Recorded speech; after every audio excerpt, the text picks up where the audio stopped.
Hey, this your girl coming all the way from the US of A, yeah baby, aka ya Phantom. And me di feel a bows in pan and to see one virtue the money how Ghana mat other romantic. With me sending provisions, as I sutra credit, Emma Ebusia Phone and the form one Ghana. And one is a ubako www.ghanamat.com. And they would say, boy, a sharp connection. www.ghanamat.com. Let's try provisions in the credit. Na really angazankaza. I have friend numbers na mo screen na seno. Ghana Mat ye krano.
Okay, I think my mic was off again. So thank you for Lifetime Legacy. I think I can hear that my mic is off, so I've fixed that.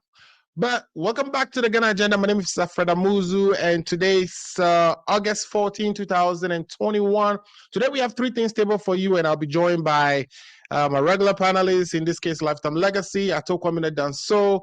I have a surprise guest for you today, whom I'll be introducing as soon as I bring everybody from the green room on. But today, the three things we are talking about are: one, GNPC is getting ready to take a stake of 37% in Aker Energy and 70% in AGM Petroleum. These are two companies that are doing exploration in Ghana. We want to be able to build our capacity as a country to do our own exploration, considering that the world is shifting away from the use of hydrocarbons to renewable energy. So we'll look into that and see whether that it's going to be a good deal for us. If it is going to be a good deal for Ghana to spend $1.1 billion to acquire stake in AGM, Petroleum, and Aker Energy. Topic number two that we'll be addressing today has to do with Sputnik V vaccine deal that our Minister of Health, Effah Ameyam, has gotten into to procure Sputnik V vaccines to be deployed in Ghana as part of the fight against coronavirus in our country. We know that deal has been terminated and some refunds have been made, so we'll look into that and see if we've gotten the appropriate refunds made and whether some laws have been broken and whether the Minister of Health should proceed on leave. Others are also asking that the Minister of Finance, who's also approving those loans, should also proceed on leave or resign. We would interrogate that as well. Now, Article 94 bars dual citizens or people with allegiance to other countries from serving in parliament. Two parliamentarians are going through a court process to test that article and we'll be talking about that as well. One is from Asin's North, which is in the central region, and the other MP going through this, issue with Article 94 or going through the court process is coming from Jomoro in the Western region. We'll see whether that article of our Constitution would crack or whether it would persist. So I have my guest joining, and what I'm going to do is, as soon as possible, I'm going to switch over so we can start the conversation. But let's take a quick break, and when we return, we would begin with our conversation. Stay tuned. Please share the link. Hey, this your girl coming all the way from the US of A, yeah, baby, aka Yavantam. And me di feel a buzzing pan and see one virtually the money how Ghana mat other romantic. What's me sending provisions? As I such credit, Emma Ebusuya phone and the form one Ghana. And one is a www.ghanamat.com. And they would say, boy, a sharp connection. www.ghanamat.com. Let's provisions in credit na I have friend numbers na screen Ghana Mat ye crano. All right. Welcome back to the Ghana Agenda again. My name is Effah Ameyam. Lifetime Legacy. Can you hear me now? Because I think I'm getting the feedback that my audio is not on. Let me know if you can hear me. Lifetime Legacy. Can you hear me?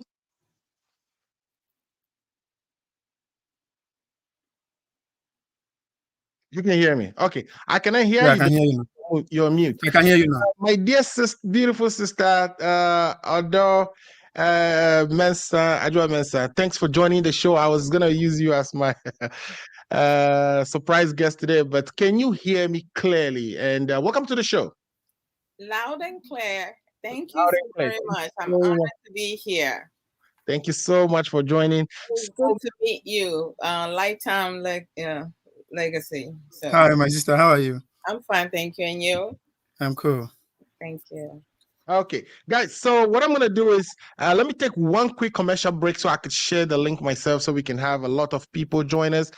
We apologize for the sound issue, but it's fixed now, and we are ready to start the show. I have my guests in studio. I'll be joined by, the likes of Ato Kwamena, Paul De-Sosoo, etc. So it's going to be an interesting show, and I'm looking forward to it. Let's take a quick break. We'll be back and start the conversation. Are you 65 years or older? Good news. Illinois has expanded its Medicaid health insurance program to everyone 65 and older, regardless of your immigration status. Need help to apply? Contact United African Organization, UAO, WhatsApp, SMS, IL65 to 773-420-8976. It's true. For most people, your health insurance program increases as you grow older. That's why the state of Illinois has expanded its Medicaid health insurance program to everyone 65 and older, regardless of your immigration status. Need help to apply? Contact United African Organization, UAO, WhatsApp, SMS, IL65 to 773-420-8976. If you are 65 years and older, there's one thing we can all agree on. Your health and well-being is important. Whether you are a recent green card holder or retiree, asylee or without paper, you're now eligible for the Illinois Medicaid Health Insurance Program. Need help to apply? Contact United African Organization, WhatsApp, SMS, IL65 to 773-420-8976. Documents needed to apply: your proof of ID, your proof of address, and your proof of income.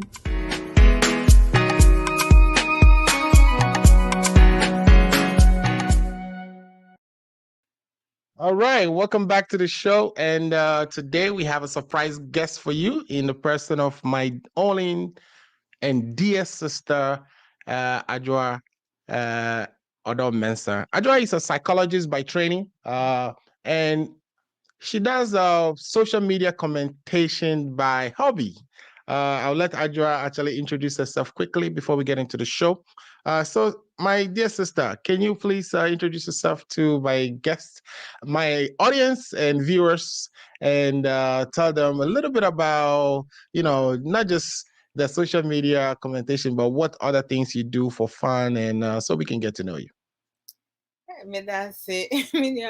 My brother Alfred, I'm honored to be here, and thank you for inviting me today. I appreciate your time and giving me this opportunity. And greetings to all the loved ones, supporters, followers of Brother Alfred on Ghana Agenda. My name is Ajo Odomensa. I'm like, neutral person. I love to talk and I get along with everyone. People who don't like me, they just don't get me. That's how I am. I graduated with psychology.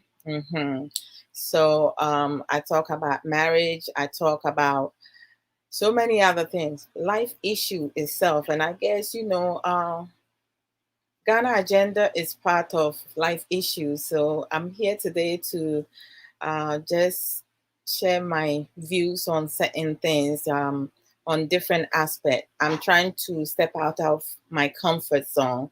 So I'm happy to be here and thank you.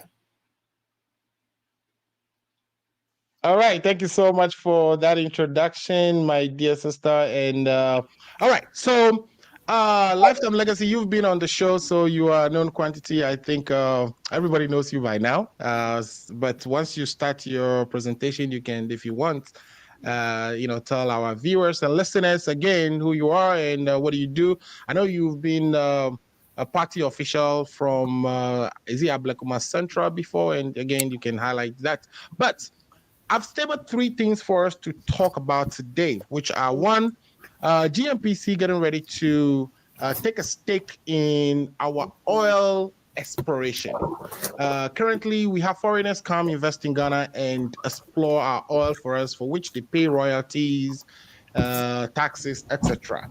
But now, we ourselves, in other words, Ghana, is trying to operate in that area. And there are several reasons for that. So we'll look into an inquiry that was done by a joint committee of parliament on mines and energy and finance to look into the feasibility, whether that deal is something we should be doing. And my question that I'll be posing to you is whether it's a good move. Second thing we'll be talking about is we know, COVID-19 was declared somewhere in March 2020 as a pandemic. 2 days after its declaration, Ghana has recorded 2 cases. And since then, it has been going from one wave to another. We are actually in the 3rd wave as we speak.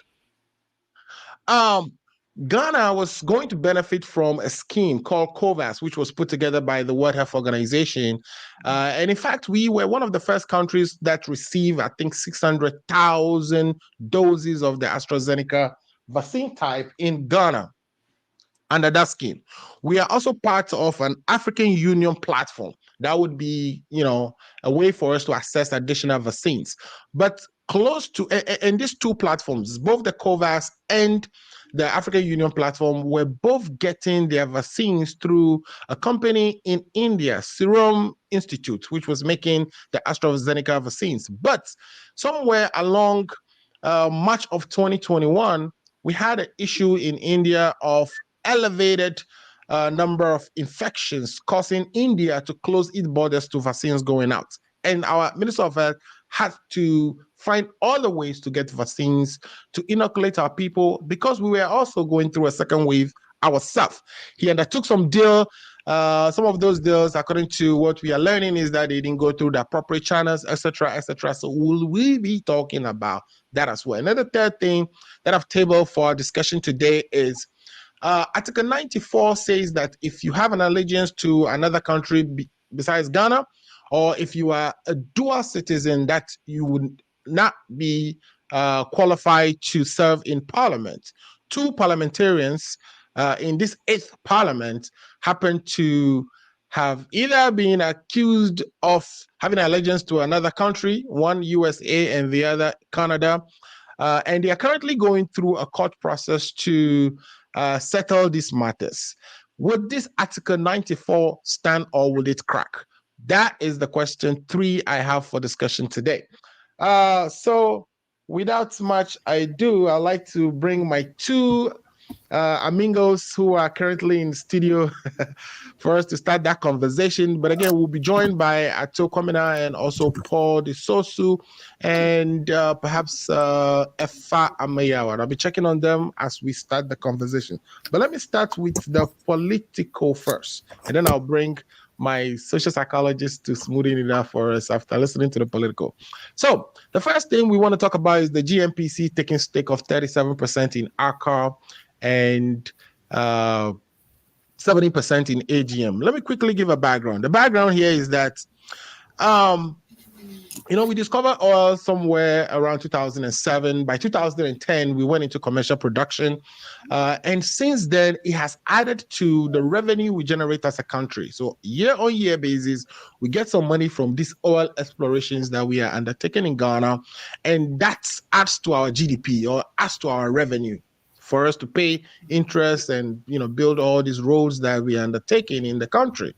Now, what is currently happening in the world is that we know countries are moving away from cars that use petroleum. They are shifting to what we refer to as energy efficient car. So we are just joined by our big brother here, Effah Ameyam.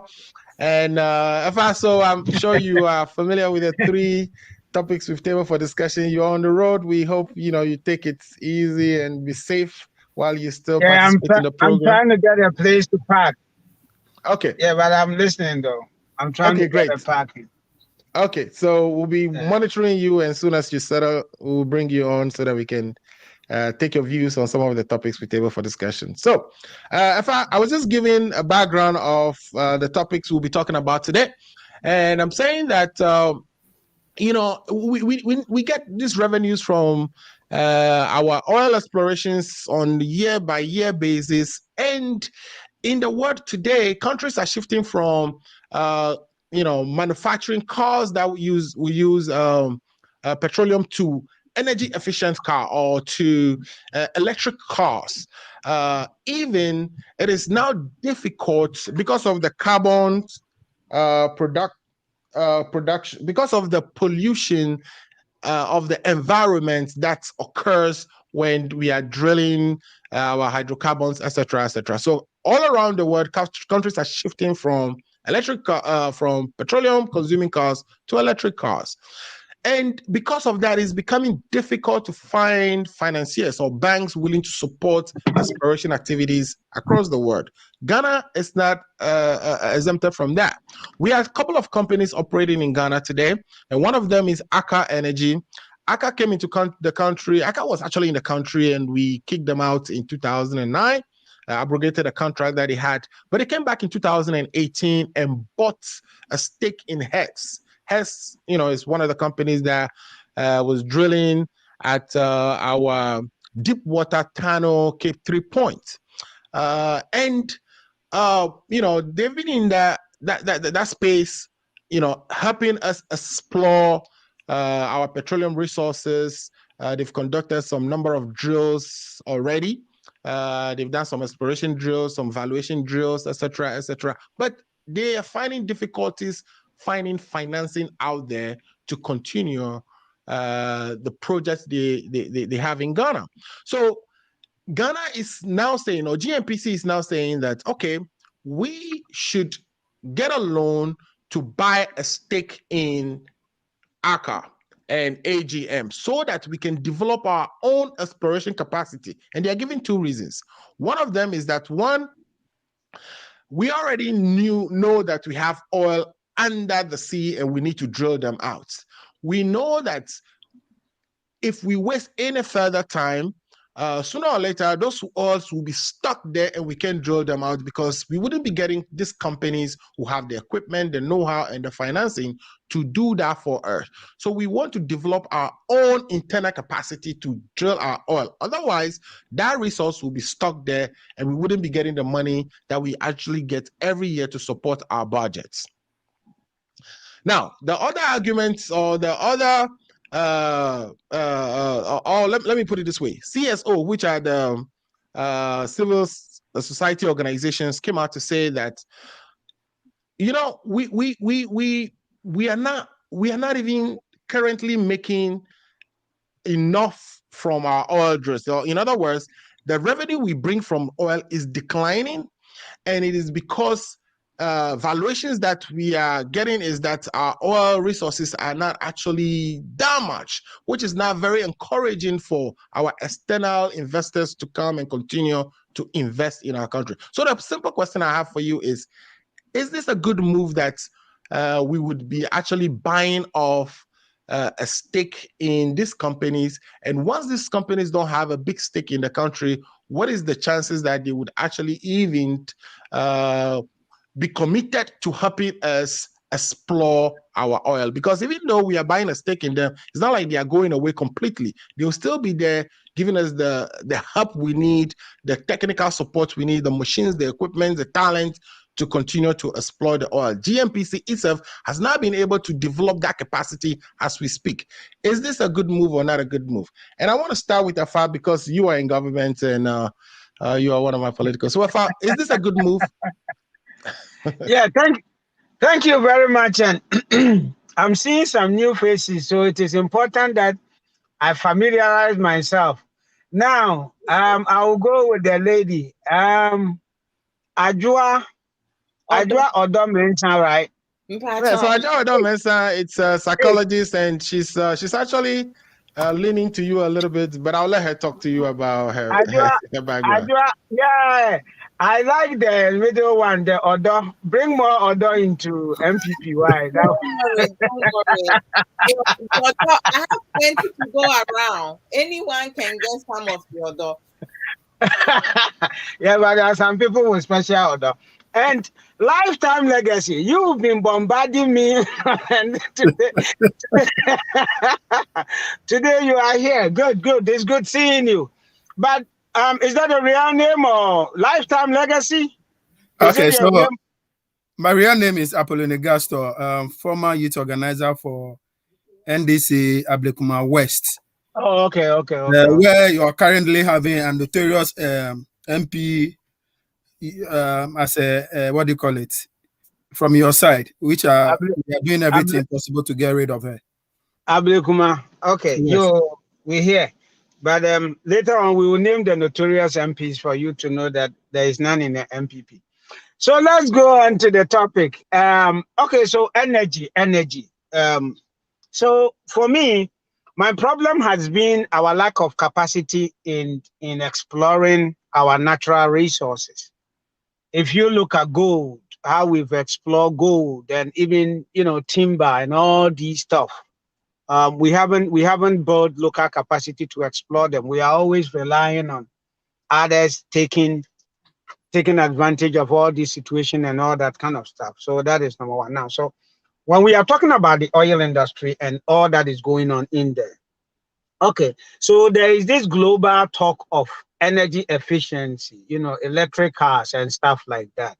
But believe you me, it will take a long time for us to get rid of all these cars and go fully energy efficient. So there's going to be dependency on oil for a very long time before we go.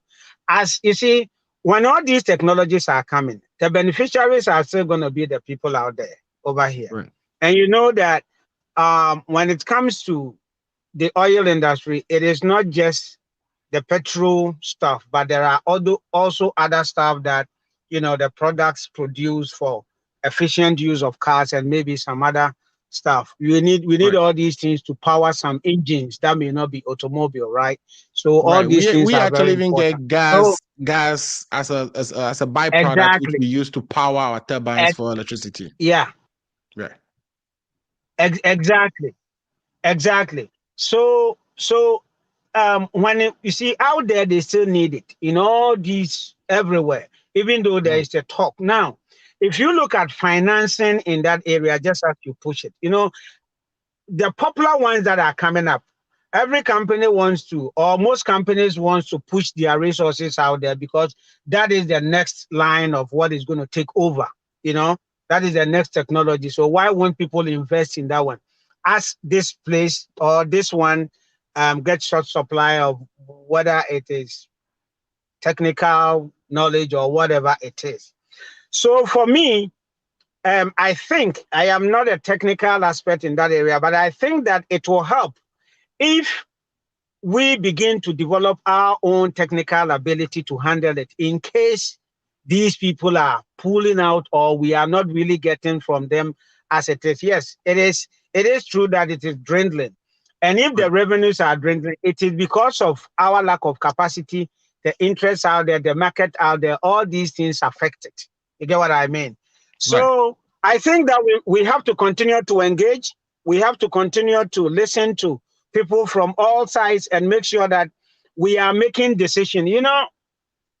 The country and our civil service and some of the things that our political leaders have, entangled ourselves in are not the best, So as we go into this, as we venture into this, you see me, I am one person that believes that we have the human manpower, maybe a little bit of technical needs, but we have the human resources to train. We may have to build the infrastructure, whether we are getting it from outside. If we are getting these things from outside, when we write this agreement, we can go into knowledge transfer so that after some time, we do it in such a way that we take over. Then we begin to mine our own resources.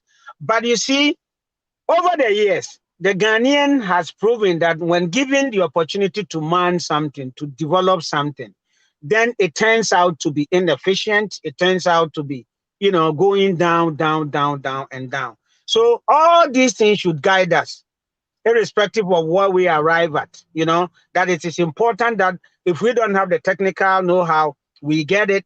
The question of whether we have to go into it, I think that we need to consider that.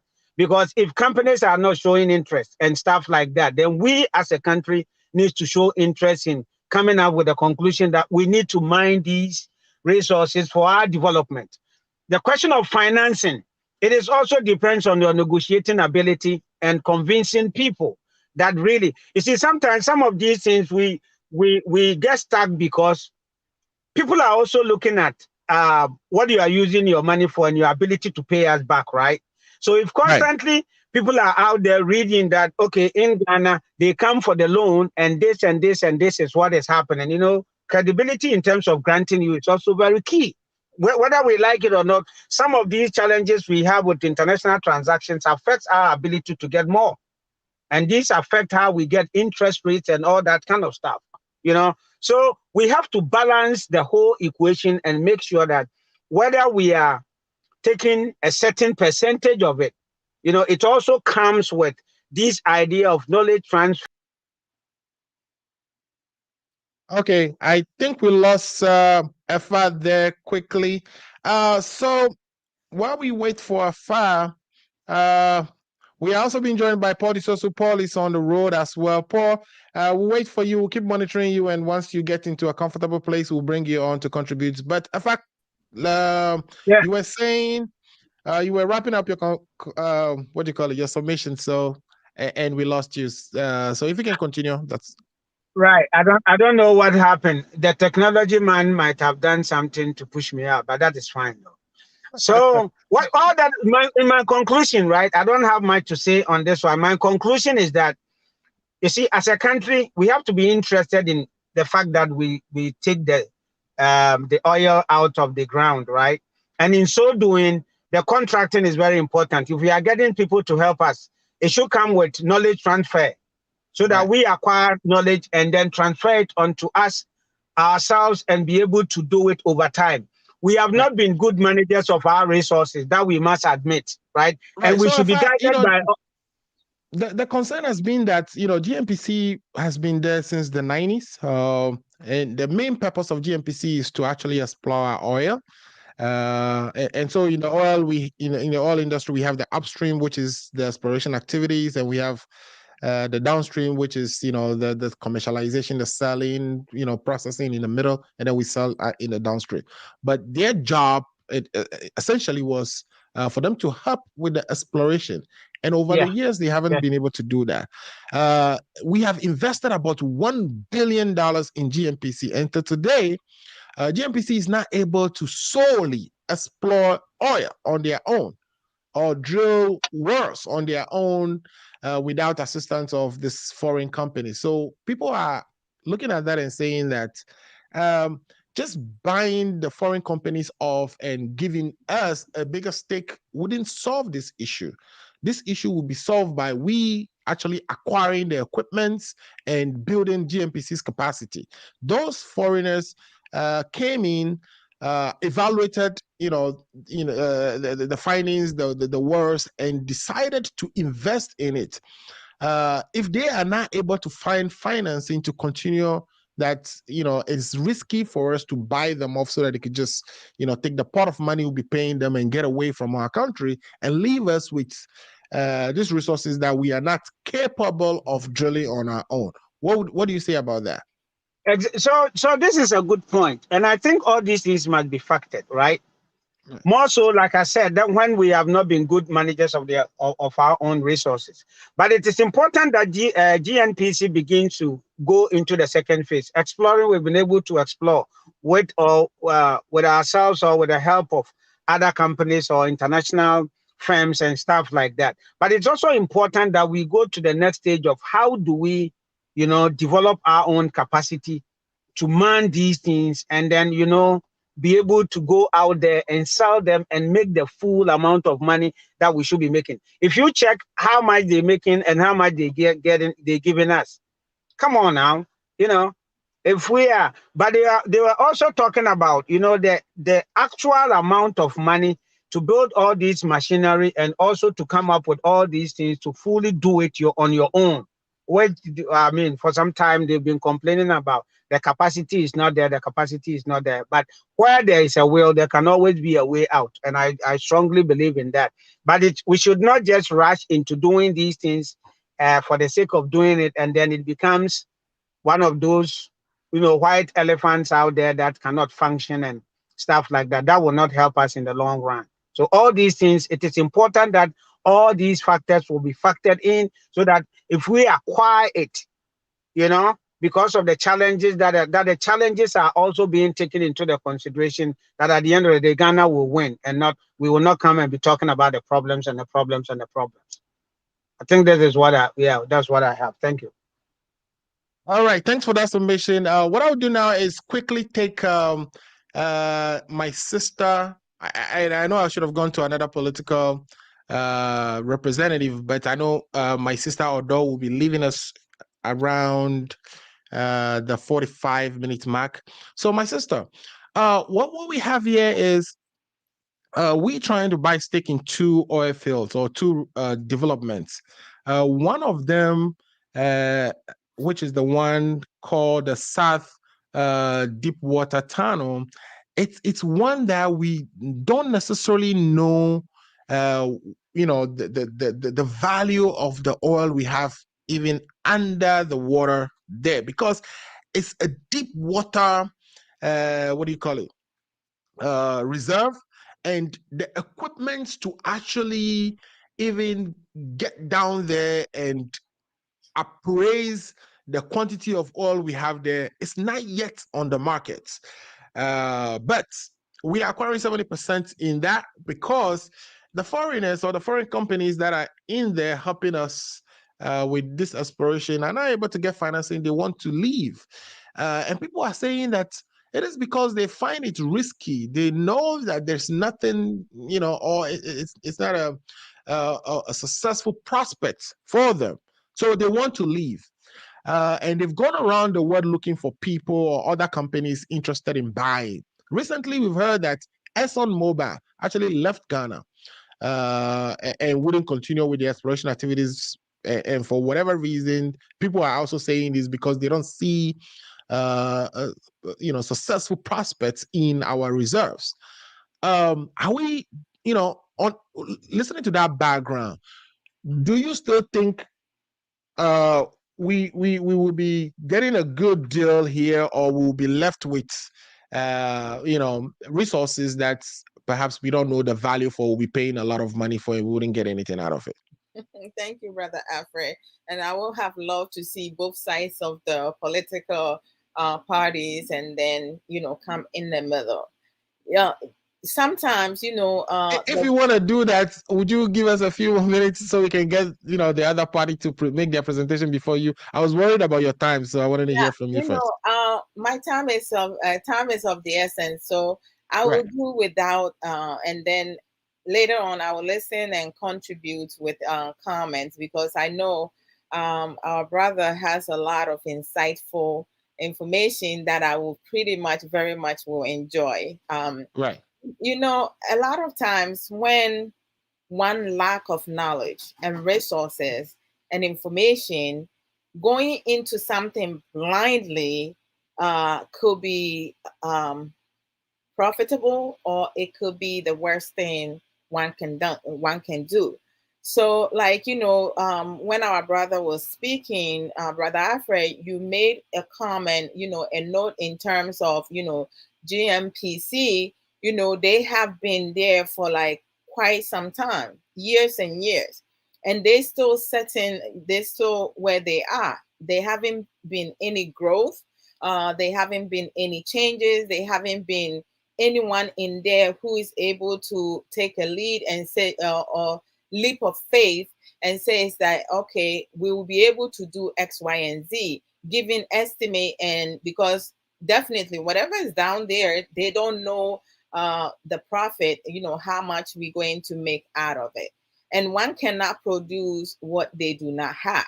So I feel like, just listening to our brother, I feel like when it comes to our community society, we tend to, like, you know, want to be part of a lot of things without having a strategic plan, having resources, having enough knowledge of what we put in ourselves into. Because if somebody comes and say, okay, someone have, like, you know, a little bit knowledge, and they start speaking of one or two things, and we just buy into it, and we'll be like, okay, so and so have some ideas, even though we don't know the extent of how much the person know. Because it could be said the person just heard that little information on social media, so they have no idea whatsoever what they're talking about, but they're going to present themselves in a way that we are capable of doing this job.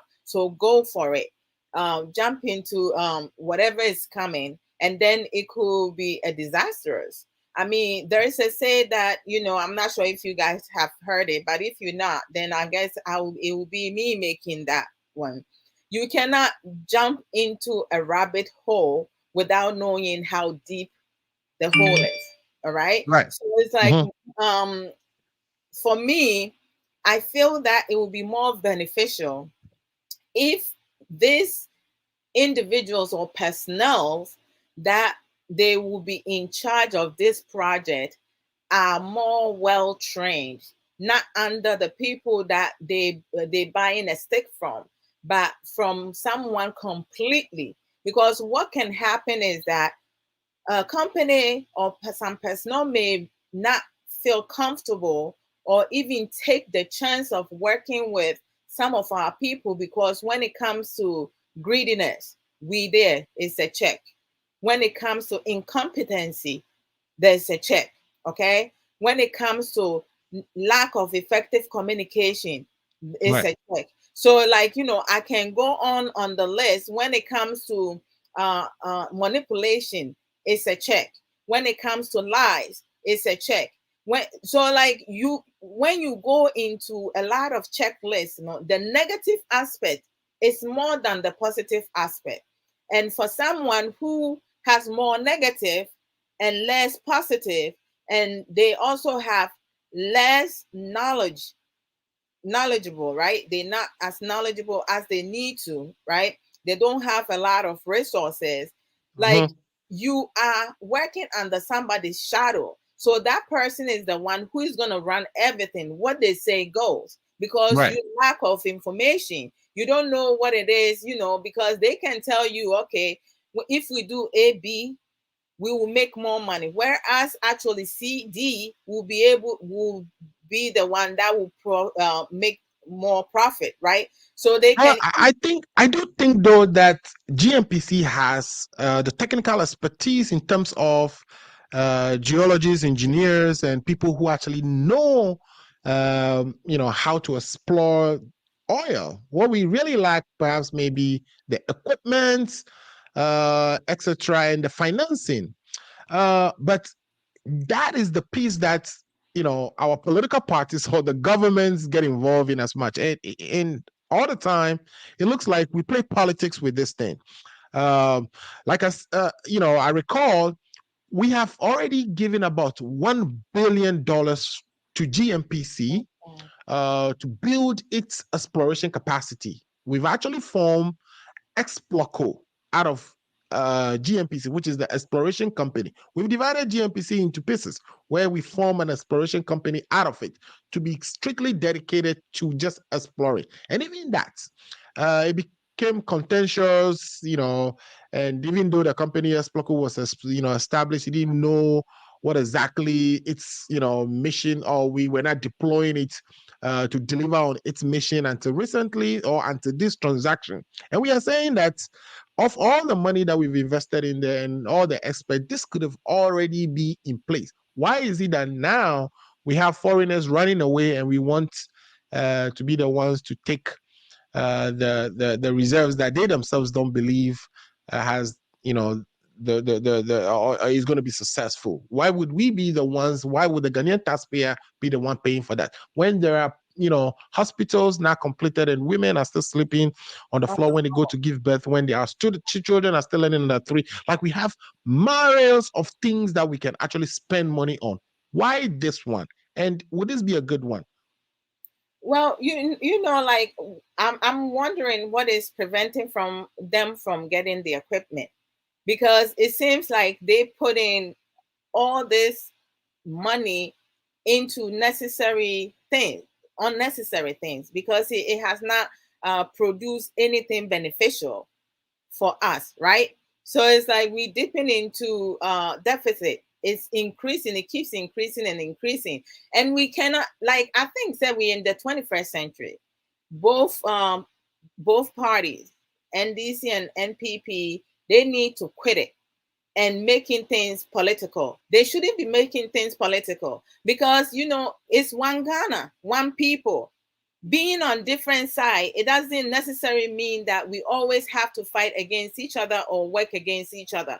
Working together, unity develop. But I just don't get us. I feel like sometimes, the reason why we keep going in circle, somebody has to break that cycle by doing something different. There has to be all of us crossing aisles to work together, because if we want our country to develop and become what we all want for every citizen, or most citizens and most parties to be happy, we're going to have to step away from, kind of like defamation of this person's character and that.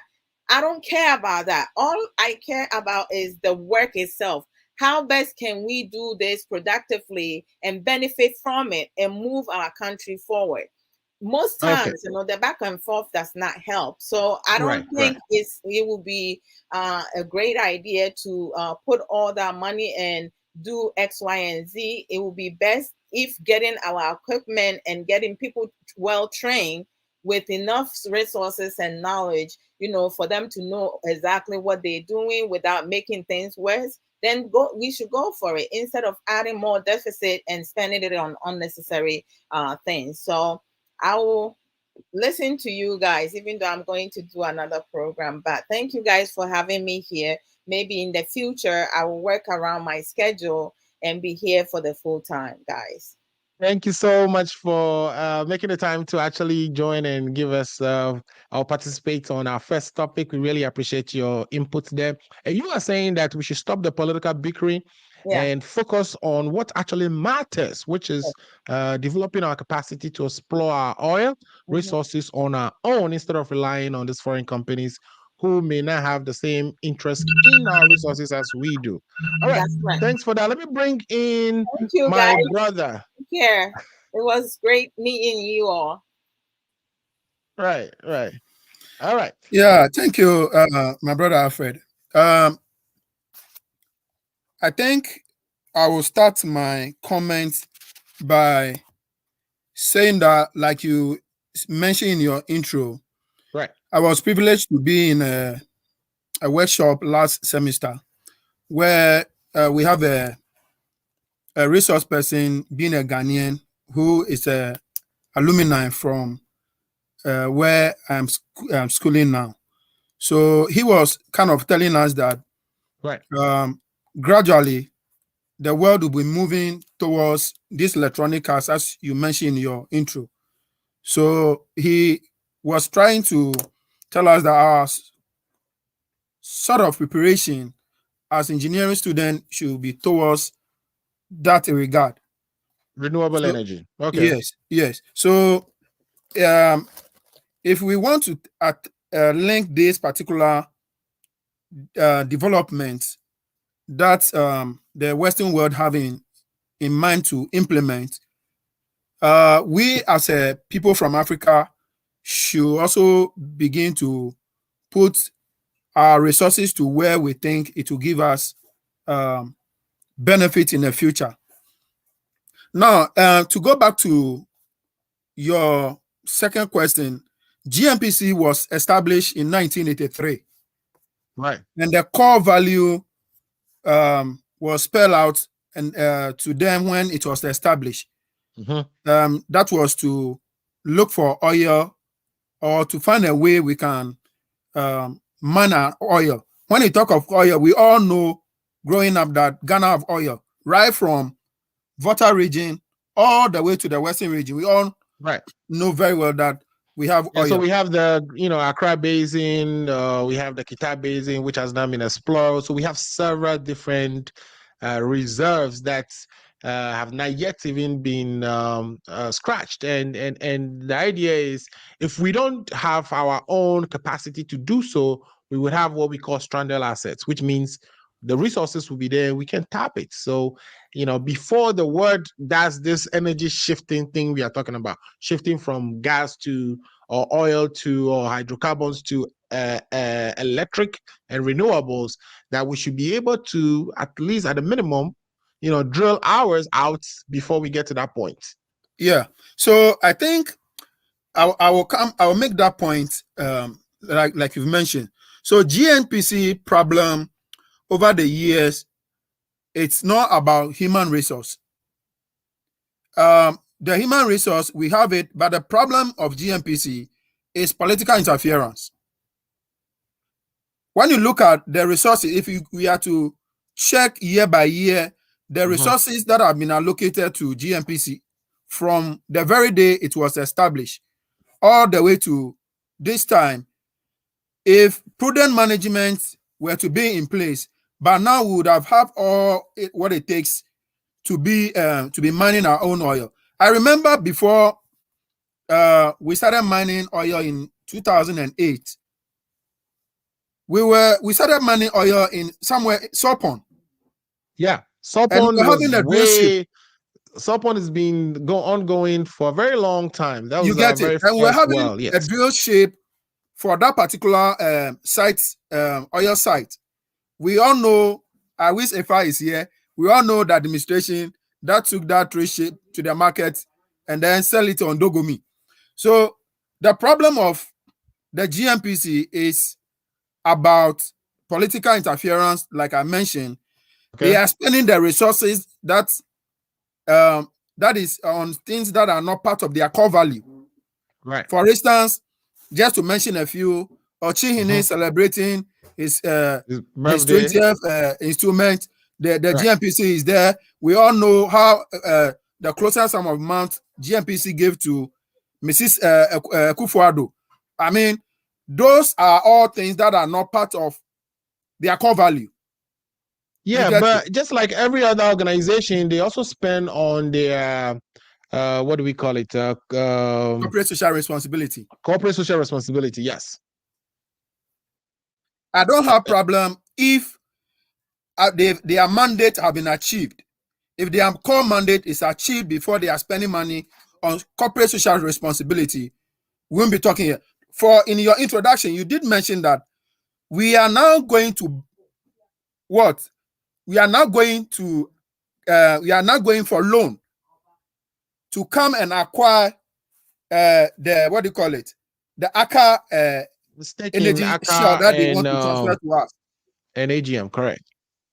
You get it. We are now going to acquire loan, or we are going to take loan to do some of these things.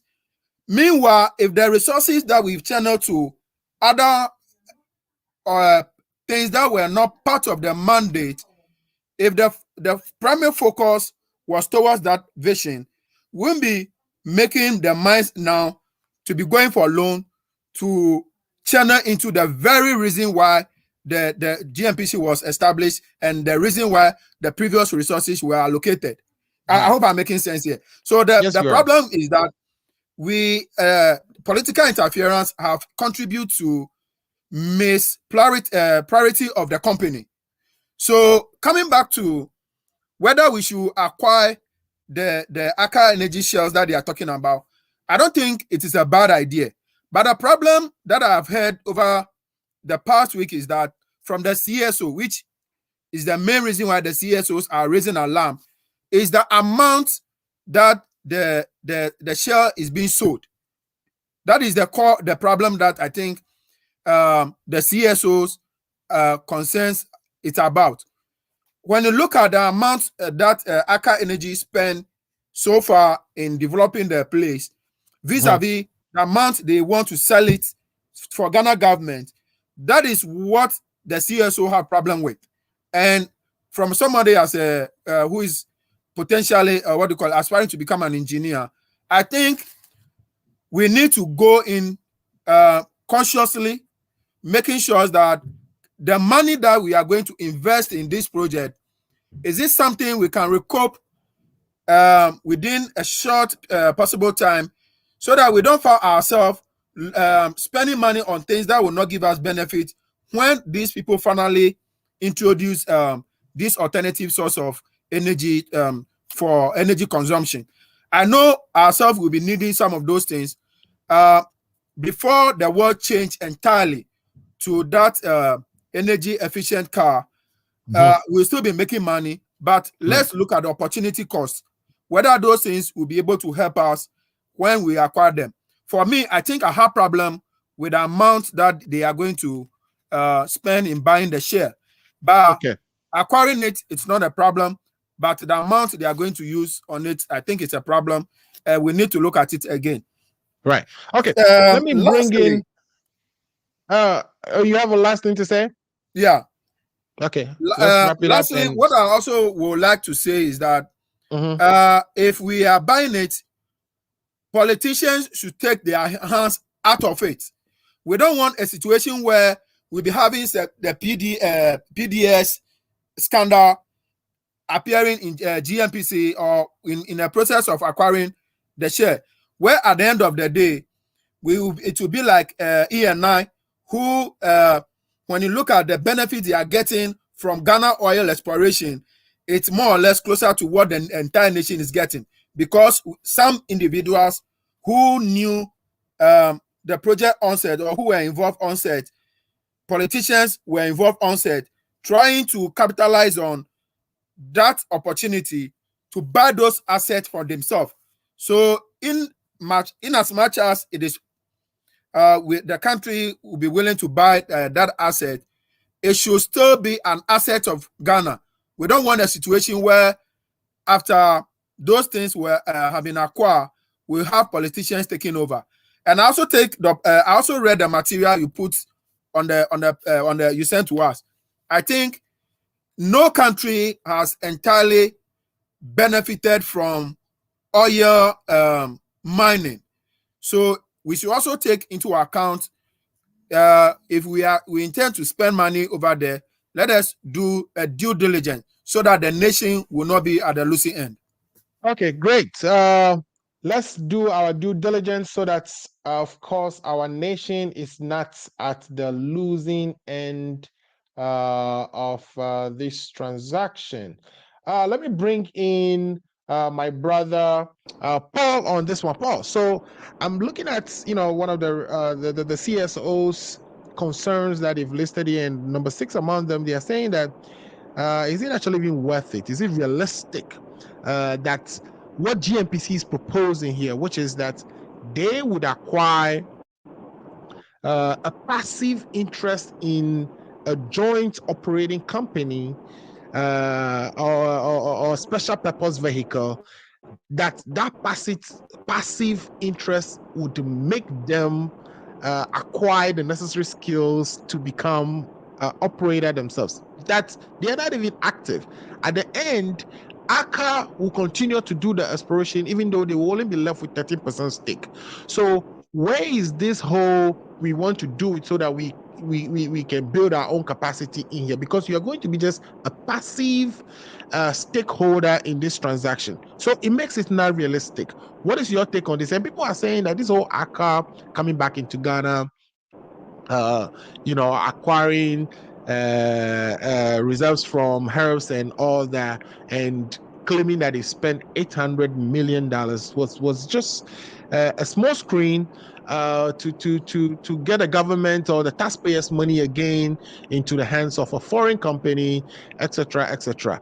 What is your take on this? Do you think it's realistic that we are going to be a passive so we are going to be passive owners of a joint company, and based on that, we will be able to get the know-how to become a major player in the upstream of our petroleum industry ourselves? Thank you very much, Alfred. Can you hear me, please? Yes, I can hear you.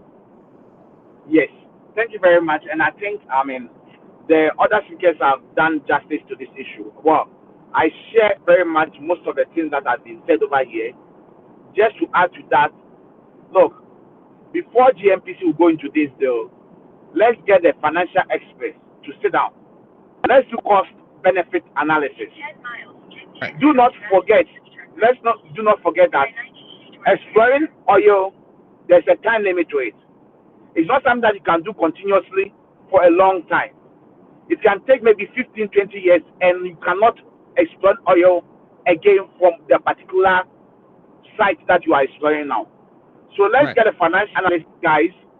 Let them do the cost-benefit analysis. From now to the time that when Aker come and put a partnership with the GNPC people, where they are going to explore that oil. How many years is left for us to explore oil? What are the figures or what are the financial benefits that we are going to get? Let's do this business analysis, and if this analysis will benefit Ghana as a country, why not? We can go in. But if it's not going to benefit the country, then I think they should look at another option. In saying so, I think the contribution that has been made over here about GNPC is long overdue for them to be able to be doing this thing themselves. I totally agree with that. Look, it is long overdue. GNPC have lost its core mandate.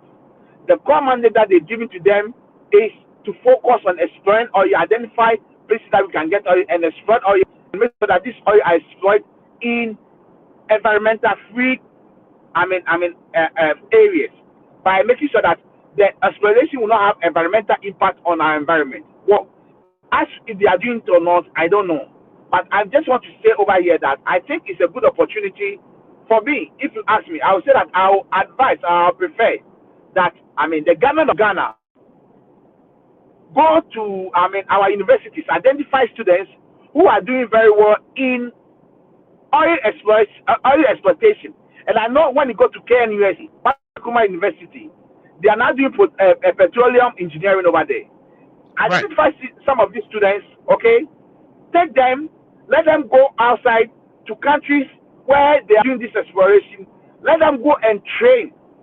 Sign a contract with them. They will come and train, learn, and go through the process to learn how to explore the oil. And then after that, they will come back, let's get the equipment ourselves, and let's get into business. I think this business whereby we bring foreigners, and at the end of it, they take chunk of the benefit away. It's not happening, Anna. It's not happening at a country that we belong to. We want to move forward. And the only way we can move forward is to do it ourselves. And I believe, Right. and I strongly believe that we all have the capacity. We have people who have the technical know-how and the knowledge.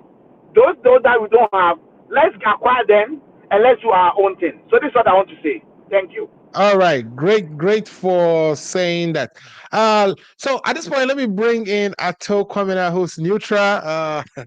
Ato, so I think there's consensus on this matter. I think we all agree that we as a country need to be able to explore our resources without depending on foreign companies to come and help us do it. And we've established GNPC since 1983.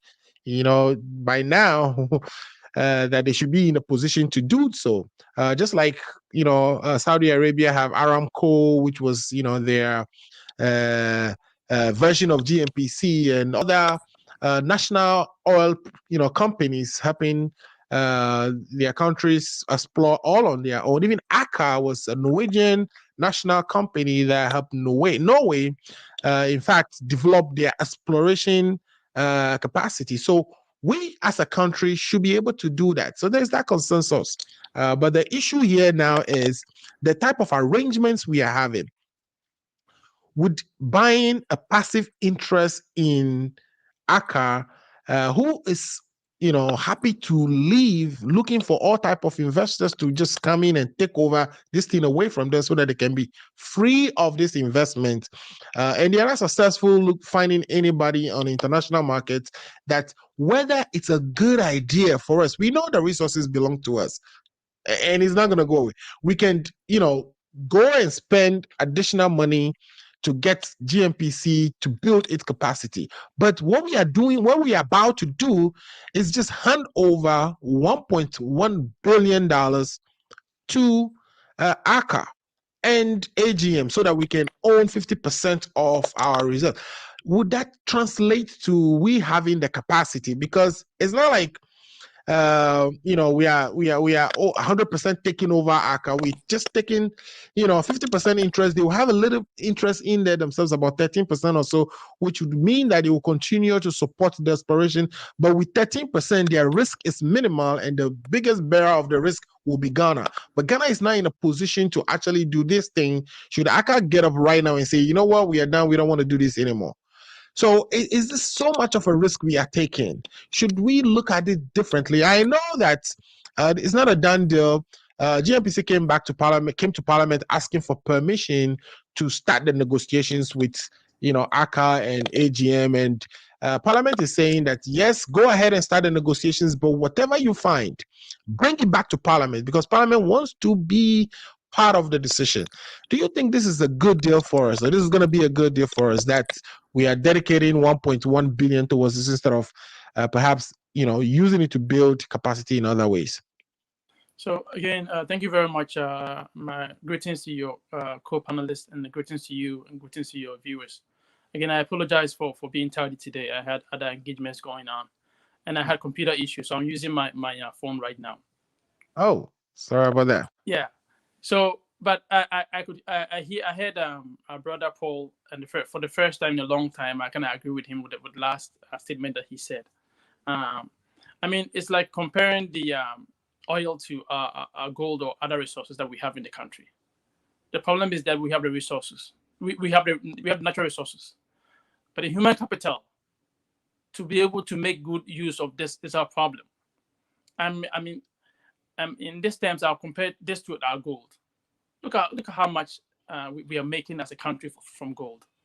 So that's why I'm saying that in these terms, I agree with Paul that instead of having our natural resources, allowing somebody from outside to come and then explore this, make money out of this, we should be training our own. But then what you said, like in the moment we don't have our resources to be able to do that. So how do we make prudent decisions about this? It's sad that government, although like you said, GNPC has been there for a long time. And what have we done all these years? And we sit and wait for a Norwegian company to just come and give us any deal. And just because our hands are tied, we cannot make any meaningful use out of this. I mean, I agree with you that we have to be careful about these things. If we think about the gold exploration in Ghana, bauxite exploration in Ghana. These are the same thing that makes other people very upset and very frustrated with the way government is managing our resources. It's like government doesn't really care about other people coming to a country to make so much money out of our own thing. We're unable to we are unable to do it. We have to find prudent ideas or decisions to make sure that at least if we are not making any money out of it, we are at least making substantial amount of money.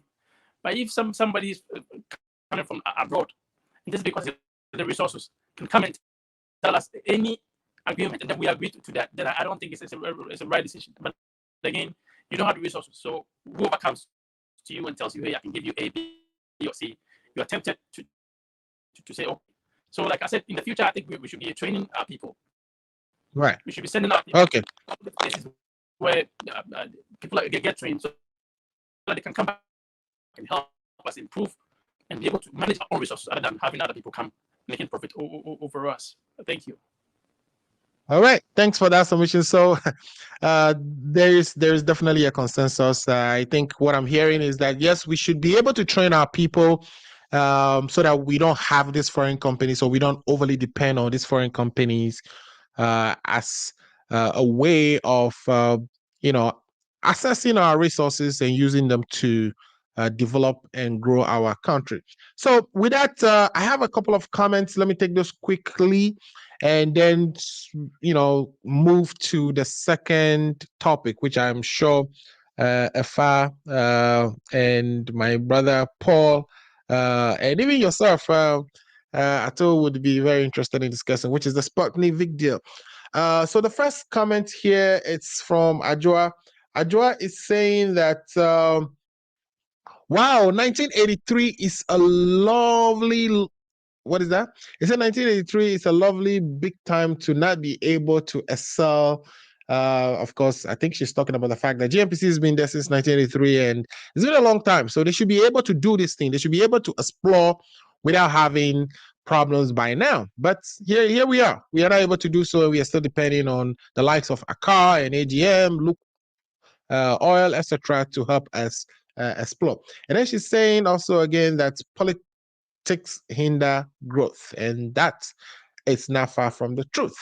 Our own brother Manny Dako, this is Emmanuel Dako, who actually is one of our panelists, but is contributing today, and he's saying that Paul wouldn't see anything good in this. NDC folks like Paul wouldn't resist good progress for Ghana. I think the issue we are having here today, Emmanuel, is yes, we all agree that we should do this, but we want to be sure that just buying a stake will translate to us having the capacity to do what is needed or to be able to explore our resources. Neokai is saying that please check your sound. Okay, guys, can you hear me though? I think they can hear me great. So my sound is good now. I think Neokai is listening from the beginning. So Neokai, we corrected the sound thing. We apologize for that. But the sound is good now. Okay. Odo again says, oops, I meant to say it is been a long time. Okay, no problem. I think we got that. Thanks so much for coming on the show briefly to contribute. So now let's switch to the next thing we table for conversation, which is whether the Sputnik V deal that we got our money refunded to us,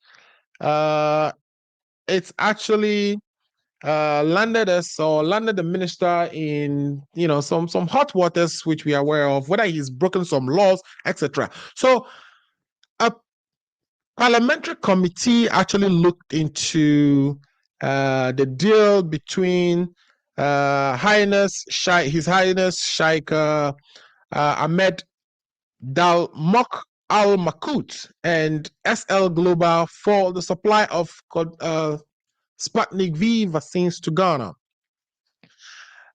This committee came by as a result of when they got that the ministry is investing, or the ministry is procuring vaccines on behalf of Ghana without bringing it to Parliament.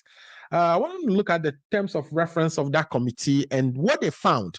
So the terms of reference of the committee says that one is to determine whether the transaction with respect to the procurement and supply of Sputnik V vaccines between the Republic of Ghana and the private office of His Highness Sheikh Ahmed Balmok Al Makut and SL Global qualifies as an international business or economic transaction under Article 181(5) of the Constitution, and if so, whether it was subjected to prior approval by Parliament. That's one. So two is to determine whether the procurement process was followed and the property and the propriety of same. And to determine, three is to determine whether the services of a middleman was procured in the transaction, and if so, the proprietary of same. Fourth is to determine or to ascertain the cost of the vaccine, the justification of the cost of the vaccine, and whether the transactions guarantee value for money for Ghana. Five is to determine whether any consideration has passed from the government of the Republic of Ghana to the middleman, the supplier, or any other person in respect of the transactions. And 6 years to determine whether the Minister of Health misled Parliament during the consideration of the transactions for the procurement of vaccines. And the last one here is to inquire into any other matter connected with the intended purchase and supply of the Sputnik V vaccines in agreement between the Republic of Ghana, the Sheikh, and SL Global. Now, Ajimamenu went out to look for vaccines for the country when we were in, the second wave. He responded to the minister, this committee by answering in writing and in Parliament himself. I know you've all heard his answers. We've been talking about this for almost 3 or 4 weeks already. We all somehow, some of us say, he should resign. But Ajimamenu is saying, one, he was under pressure and he relied on executive instrument 64, which is the emergency declaration of coronavirus as a pandemic, and therefore there should be, limited movement. So if there's an emergency, that certain agreements that he has to go into because of that emergency do not necessarily need to go through Parliament. He's referring to EI 64 and EI 65, which were the two emergency declarations by the president since coronavirus started. Ajimamenu is saying that he did not even go to Parliament because the decision that he did not even consult with cabinet when he signed this agreement with the Sheikh and SL Global, because there was a COVID emergency committee which is headed by the president, and that committee decided that cabinet is not consulted. So there's something interesting there. He is emphatically saying that one of the reasons he did not go to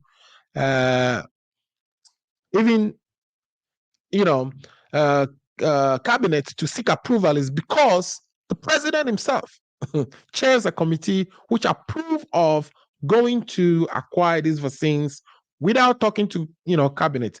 And he's also again referring to that imposition of restriction coronavirus disease pandemic, which is the EI 65 and 64 that I was referring to, etc., etc. The one that I'm interested in is whether he has misled Parliament. There were several occasions that he told Parliament that the price of the vaccine was going to be $10. Then it turned out that it was actually $19. And then he was saying that the price he was quoting was the arrangement between government to government. And it turned out that, in fact, we didn't have any agreement between government to government. That the only agreement we have, which he was in negotiation of at the time he was addressing Parliament, was the agreement between him and the Sheikh, which actually quoted even a little more than $19. But then they settled on the 19. So did he mislead Parliament? And that piece we did not get any recommendation of finding on. So let me put it to you. In listening to, and I'm bringing Effah into this one. Effah, I think Effah, you are frozen. Okay. While we try to untangle Effah, let me bring in Paul. Paul, you okay? Now I brought in Paul, and Effah is here. Effah, I know you were listening to that part of my presentation, and my question is, did you think the minister misled Parliament? And if he did, shouldn't he be facing some consequences at this point? Because we've taken people to court for causing financial loss to the state in the case of Segleme, but here is a clear case where this minister went to Parliament and said something other than what he's actually negotiating. Has he not misled Parliament from where you sit or what you've heard?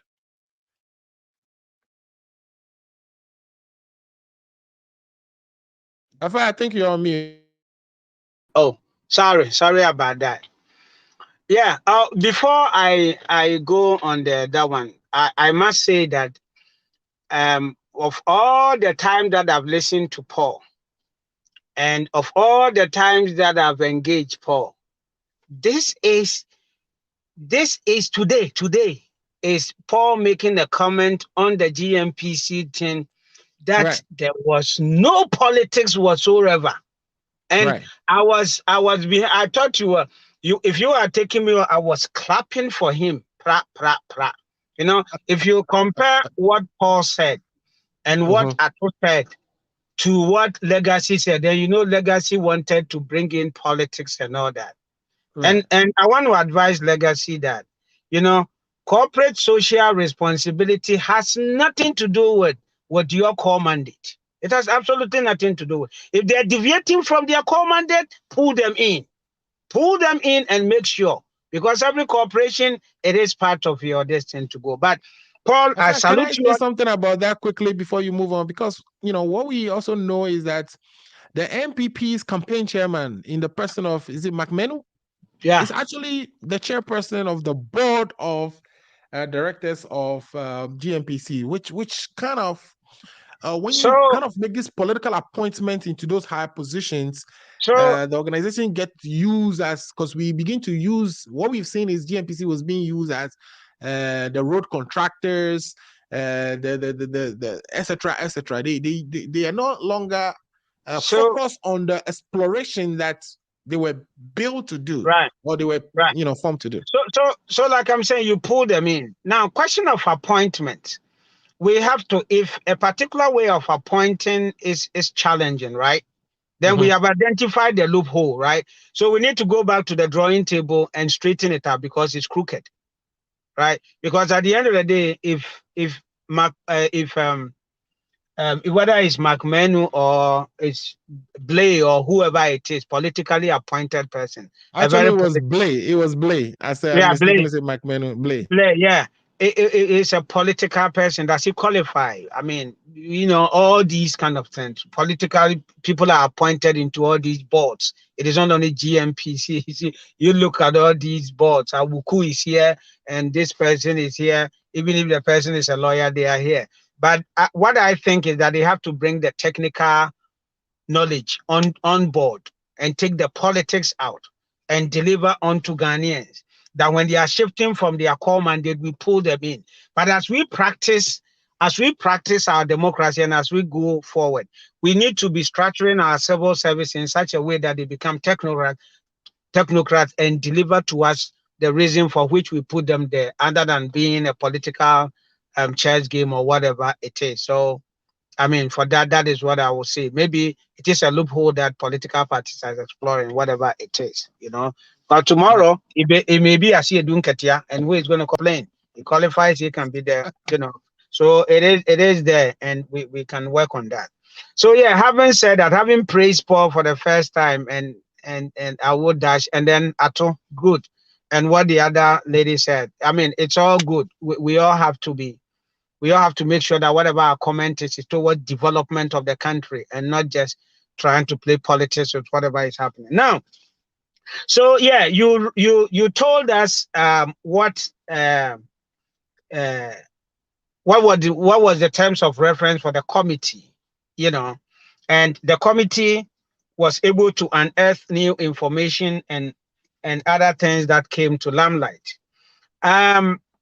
It has not been established that he lied. So the question of government to government wasn't about agreement, right? It was about making phone calls to see what we can get from that point of view.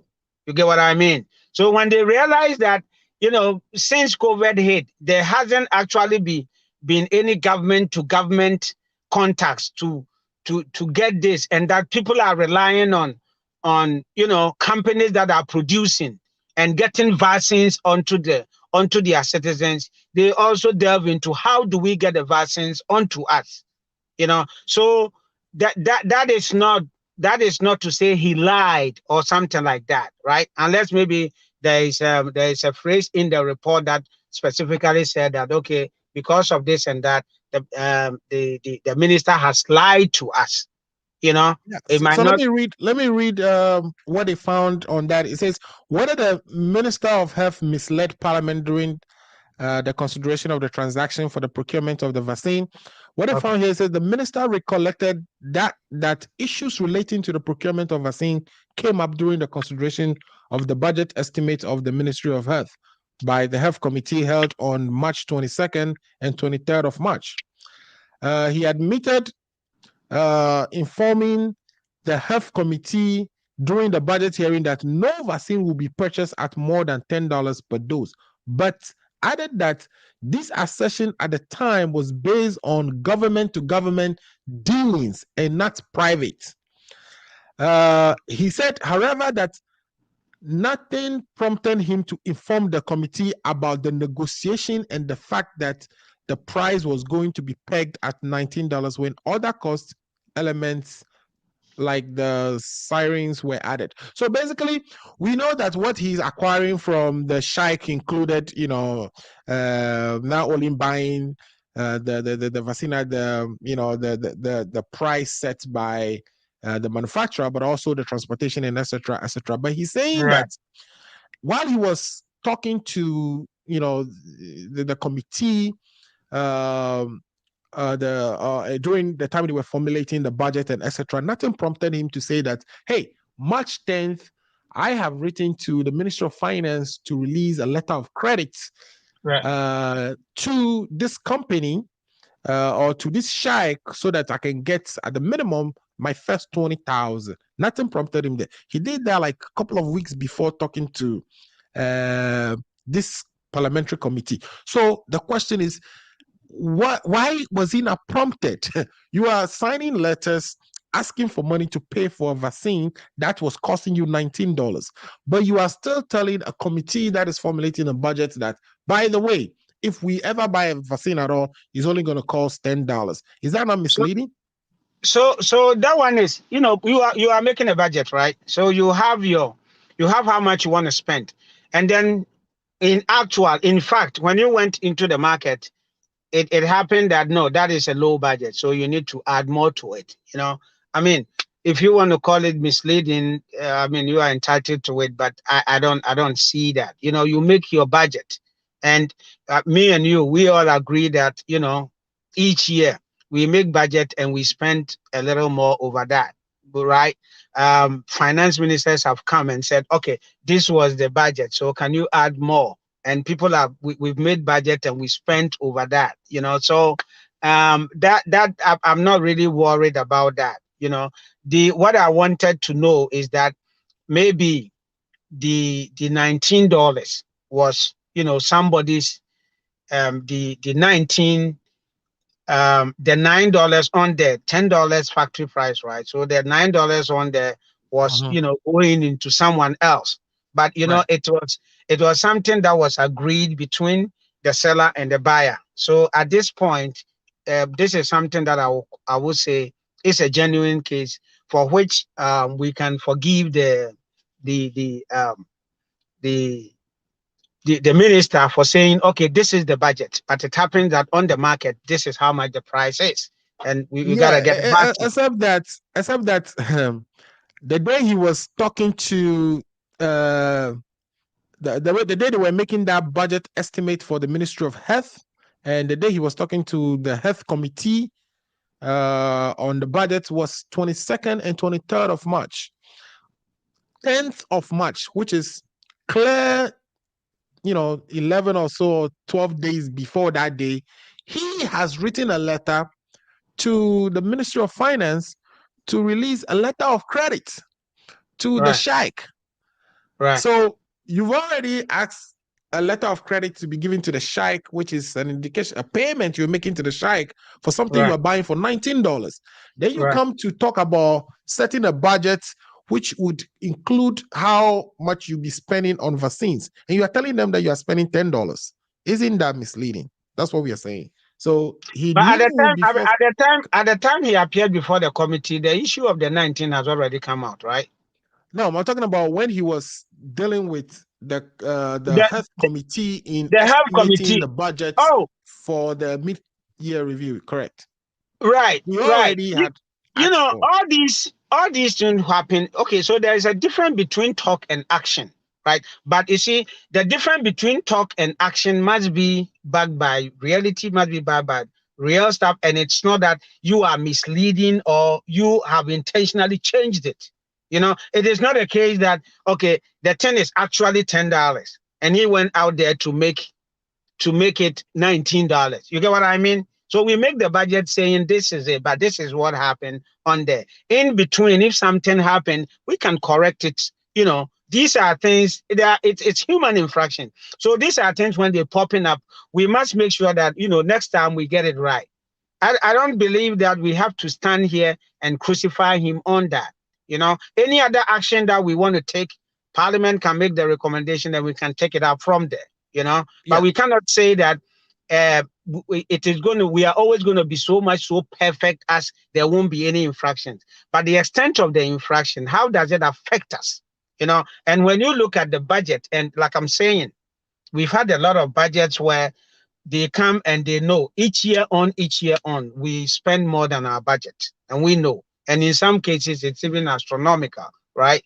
So these are things I don't want to, you know, delve too much into it. People, we can all make our recommendations and then we learn from that. It's a human institution and we learn and make it better as we go along, right? Okay. But Alfred, if you look at this transaction, right, what you see, the sequence of progression of these events, the price came out, and even when you look at the when the issue came out first, it was first to do with the fact that, you know, the sheikh or where it is coming for is not credible, right? And then people jump in to look at the prices and other. Okay, so you find out that he was able to supply this, so the contract got cancelled. You know, there was a deduction, and then the amount of money has been paid. You see, if we look at the other aspect that we want to hold on to it, and you look at the other aspect that has been acted on, the fact that, okay, so a contract has been cancelled and we've gotten whatever we paid back, and we are still going forward in making sure that we secure the vaccine. We cannot, you know, condemn the whole transaction totally.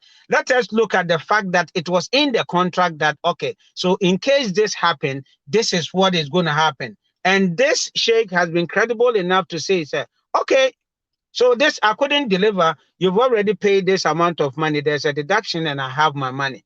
That is a plus in there. But the thing is, people are saying we shouldn't even have paid for that because that contract is null and void on the surface, because this contract.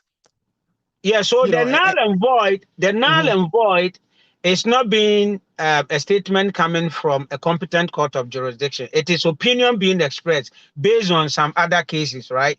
So I am hoping to see a situation where this will be taken to try and see if truly it was null and void and what other punitive measures or laws can be activated for us to prosecute this case, right? Okay, let me ask you. The law requires that, you know, at the minimum, if before he goes into any agreement, you know, a minister goes into any agreement, he has to get the clearance from the PPA. Yes. If he doesn't get that clearance from PPA, even after signing the contract, he has to come back to PPA and seek for ratification. Okay. Yeah. He went back to PPA to seek ratification because he said he did it in a moment of time. He was under pressure. Right. So he went to PPA to seek for this ratification. Yeah. Yes. PPA answered by saying they are going to investigate him.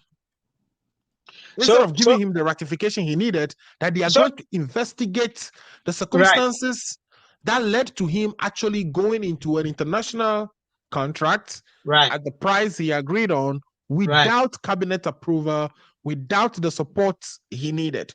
So that investigation is currently ongoing. Right. Very good. I like this point. So would you say, in your view, is it null and void? Because it seems, you can't enter into a contract on behalf of the government, just like we talk about isotopol contract. We say the contract is null and void, even though services were provided. Here, some of the product was delivered, but it was delivered on a contract that is null and void. So should we be paying for that? We shouldn't be paying. Yeah. Did you done? You're done with your submission, right? Yes, very good. So you see, so the law requires that you go to the PPA for ratification, which he has done. Now, it is not the case that you go and put the paperwork, procurement authority, I have done something without coming to you. I should have come to you first. So ratify it for me. And then they ratify. No. It doesn't work like that. When you bring it, they would have to find out that what you said you did, for which you need ratification, does it fall under what you do before you come to us? So it is not a criminal investigation. It is investigation to find out, to say, do I need to rectify this or not? And that is what they told the committee. And once the procurement authority does that, then we're going to know. That is what is going to give further clarity to whether this falls under emergency for which you acted this way or not. Until then, they are entitled to go and investigate and issue their report, and whatever they say, we take it up from there. So in that context, we cannot say it is null and void, because the procurement authority hasn't issued anything to that effect. I hope. It hasn't issued. I mean, that's what I think. But it is important that we pressure the the procurement authority to issue these things, so that we further clarify ourselves, and these things become a lesson for the future. Okay. All right. So that investigation with PPA is still ongoing, and according to the committee, they wait to see the outcome of that investigation before they can make any pronouncement on that. Let me bring in our quickly, and a quick one too, on the issue of we paid and came to the parliamentary committee and said no amount of money. The committee did not establish that as lie. You get what I mean? They did not establish that as lie. Yeah. So for me, I was getting ready to say this committee actually did a very bad job because they were giving terms of reference as to things that they should look into. One of them is to find whether the Minister of Health has misled Parliament, and they issued a report here without making any pronouncement on that. They didn't find anything pointing to that. That's why they did not. And don't forget, this was a bipartisan committee. Yeah, but I think they did, right? Because in this case, they are showing you in the report that he obviously appeared before a budget estimating committee and told them that he's going to acquire a vaccine that would be $10, when at the same time he already signed a letter of credit paying for a $19 vaccine. Why would you pay for something for $19, then come and tell me when I'm putting it on the budget that, oh, by the way, it's only going to cost me $10? You've already paid for $19. So that is a clear and obvious misleading of a committee of Parliament. And that is what I'm telling you, that we have had budgets that we've gone over. We've always gone over our national budgets all the time. Right. Okay, great. Let me bring in. I think you've made your solid point and solid defense of what is the situation we find ourselves in. But let me bring in my brother Paul, who is not online at this moment. Okay, I'll bring in Lifetime Legacy, a political, to see what he has to say before we go to Ato. So Lifetime Legacy, you have listen to Effah defend. I have a okay, question provide a for little Effah. I want mild him to defense. answer. Say it again. I have question for Effah. Okay, so you have I have questions question for let Effah. me I bring want him to Effah on. answer me. Sure. Yeah. What's your question Effah, for I Effah? want to know if you are happy. My question to him is that, is he happy about the way the minister went about the whole thing? I want an honest answer from him. So I don't like some of his answers when he appeared before the committee. That I must be honest. And I think that, when he go, he could have answered them correctly. Okay. Yeah. Now the progression of the whole thing and whatever happened in the, I think that whatever mistake he made it honestly. He didn't intend to mislead anybody or make money out of it or stuff like that. And the conclusion of everything has showed that. The question of whether he should resign or not, I am not going to call for it. If the president want to fire him, that is fine. But people are also entitled, because your action is subject to the judgment of other people, and they can make their comment based on that. That's what I don't know if I've answered your question correctly. Thank you. Now let me go ahead and make my point. Yeah, before you come in, Lifetime Legacy, let me kind of position this question for you. Lifetime Legacy, what I want you to explore is this, that the Minister of Finance told the committee that he has not made any payment on this vaccines, at least the 20,000 that was delivered. Actually, it was 15,000 that was delivered, but because the vaccine is such that the first dose is not the same as the second dose, and when we knew he wasn't going to actually deliver the rest, we actually begged him to give us the other 5,000, and he did.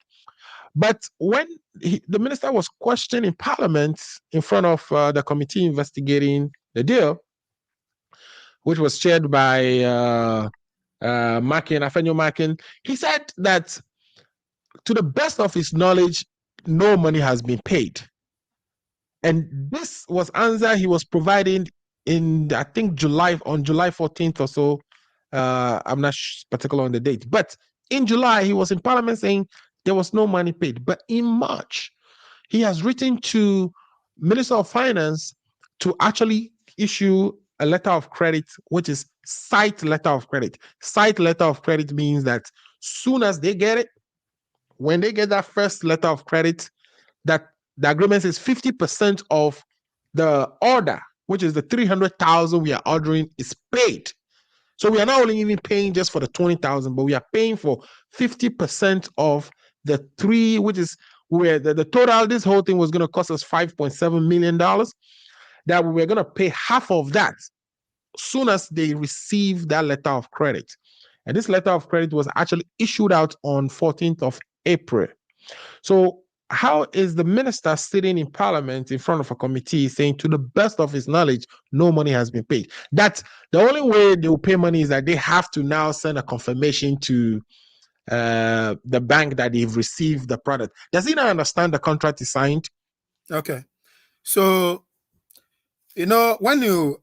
I was expecting my brother Effah to be Ghanaian and speak on this issue, but unfortunately, he went as usual into the realm of politics.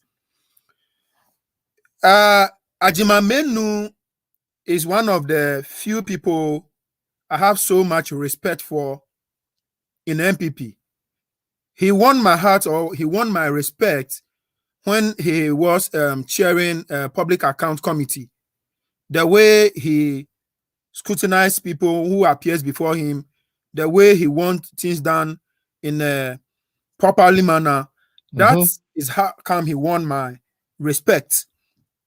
I was surprised that he will be given a ministerial position and then he will come and mess himself up.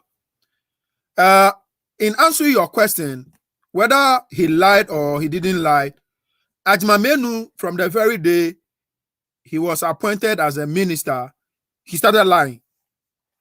The first lie he told was that Legon Teaching Hospital that was built by the visionary Mahama did not have generator. So the facility, for that reason, the facility can be put to use. The journalists went there and they saw a standby generator, not even one, but two. that could have made the place functionable. Right. So the man had been a consistent liar from the very day he was appointed. Yeah, and then people Now, will when say you look at the frontier contract the very day, at the airports. But then there's revelations that the frontier contract was actually something between the Ministry of Transportation and Frontier as a company and not Ministry of Health. So we couldn't blame him necessarily for that. So what are you trying to say? Because basically those other misleading. I will strongly disagree with you. Things that he may have said in the past.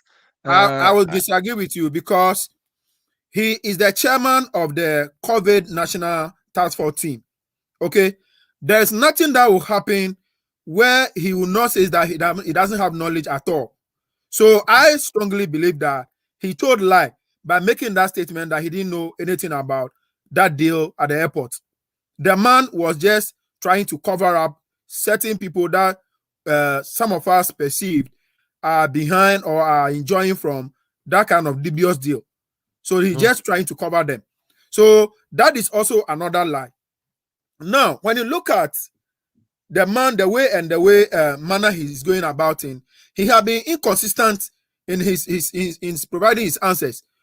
You can notice that when this issue came out, that he went to the black market to purchase the vaccine, he said he contacted the deputy ambassador so that he can get that arrangement done with the Russian. And he had a meeting with the Russian deputy ambassador. Meanwhile, we don't have deputy ambassador for Russia. And when you look at the relationship between Ghana and Russia, it dated all the way back to the era of Nkrumah. We know the relationship how Russia was trying to help Ghana to develop its nuclear reactor and all those things. So there was a good rapport between Ghana and Russia. So the man is just not honest. He just covering up his dubious activity. And for me, he is a candidate for prosecution when there is a change of government. I am not missing words. He's a candidate for prosecution because he has caused a financial loss. People are saying that the money part of the money have been refunded. We could have got that same vaccine for the actual amount, which is $10, if the right thing was done and we getting the vaccine from the Russian. But he's saying that there's nobody in the market anywhere, and truly too, the vaccines are so scarce. It's not like there is any other company there that is likely to help us get those vaccines. So let me ask: Is the minister telling us that? Is the minister telling us that if he had done due diligence by getting in touch with the Russian would have sold the vaccine to us in $19? Is that what he's saying? Even until today, the Russians are not selling their Sputnik to us. Even until today, as we speak. I am not sure they are not selling it to us because we've done our things right, and they decided not to sell it to us. Okay, because when you look at all the accounts or the information provided by this minister, none of it is credible. You get it? None of it is credible. And what prevents the president from picking a phone, calling his colleague president from Russia to talk about this thing? You get it? So I don't think that we could have bought this vaccine $19 if all those things were done. So for me, the arrangements that and I know if you've read the reports, you see that the vaccines which were actually made by a company called Human Vaccines, established by the Russian government, were only selling through a Russian direct investment fund. And that Russian direct investment fund appointed another intermediary called Agumin or whatever they call them. And they also appointed, the sheikh to be their middleman in Ghana. So that is not a dispute. It's not in dispute that the government of Ghana can only get the vaccine through the middleman. Okay, so let me ask this question again. Mm-hmm. Could we have gotten the vaccine that same from African Union? The African Union, Could which you is have it's called the African Medicine Systems Platform, Supply Platform. Which is the African Union's platform they yes. created to help other African countries acquire the vaccines. They themselves were getting their vaccines from India, the same source that COVAX was going to get theirs from. And they've all told Ghana that they cannot deliver vaccine until August. And this is where the emergency came in, because our country wasn't planning on buying any vaccine, which is unfortunate. We should have been thinking of buying vaccines from day one. Yeah, I'll come to that. I'll come to that, because when you look at it clearly, the government of Ghana, until this shoddy deal, which in my opinion they stand to benefit from it, until that deal, they have no intention of buying a vaccine. They are only interested in getting it for free. When you look at all indication, because if it hadn't been so, we have gotten a lot of resources. We could have been, some African countries got the vaccine from Russia and from India and other places, which they made payment and got it.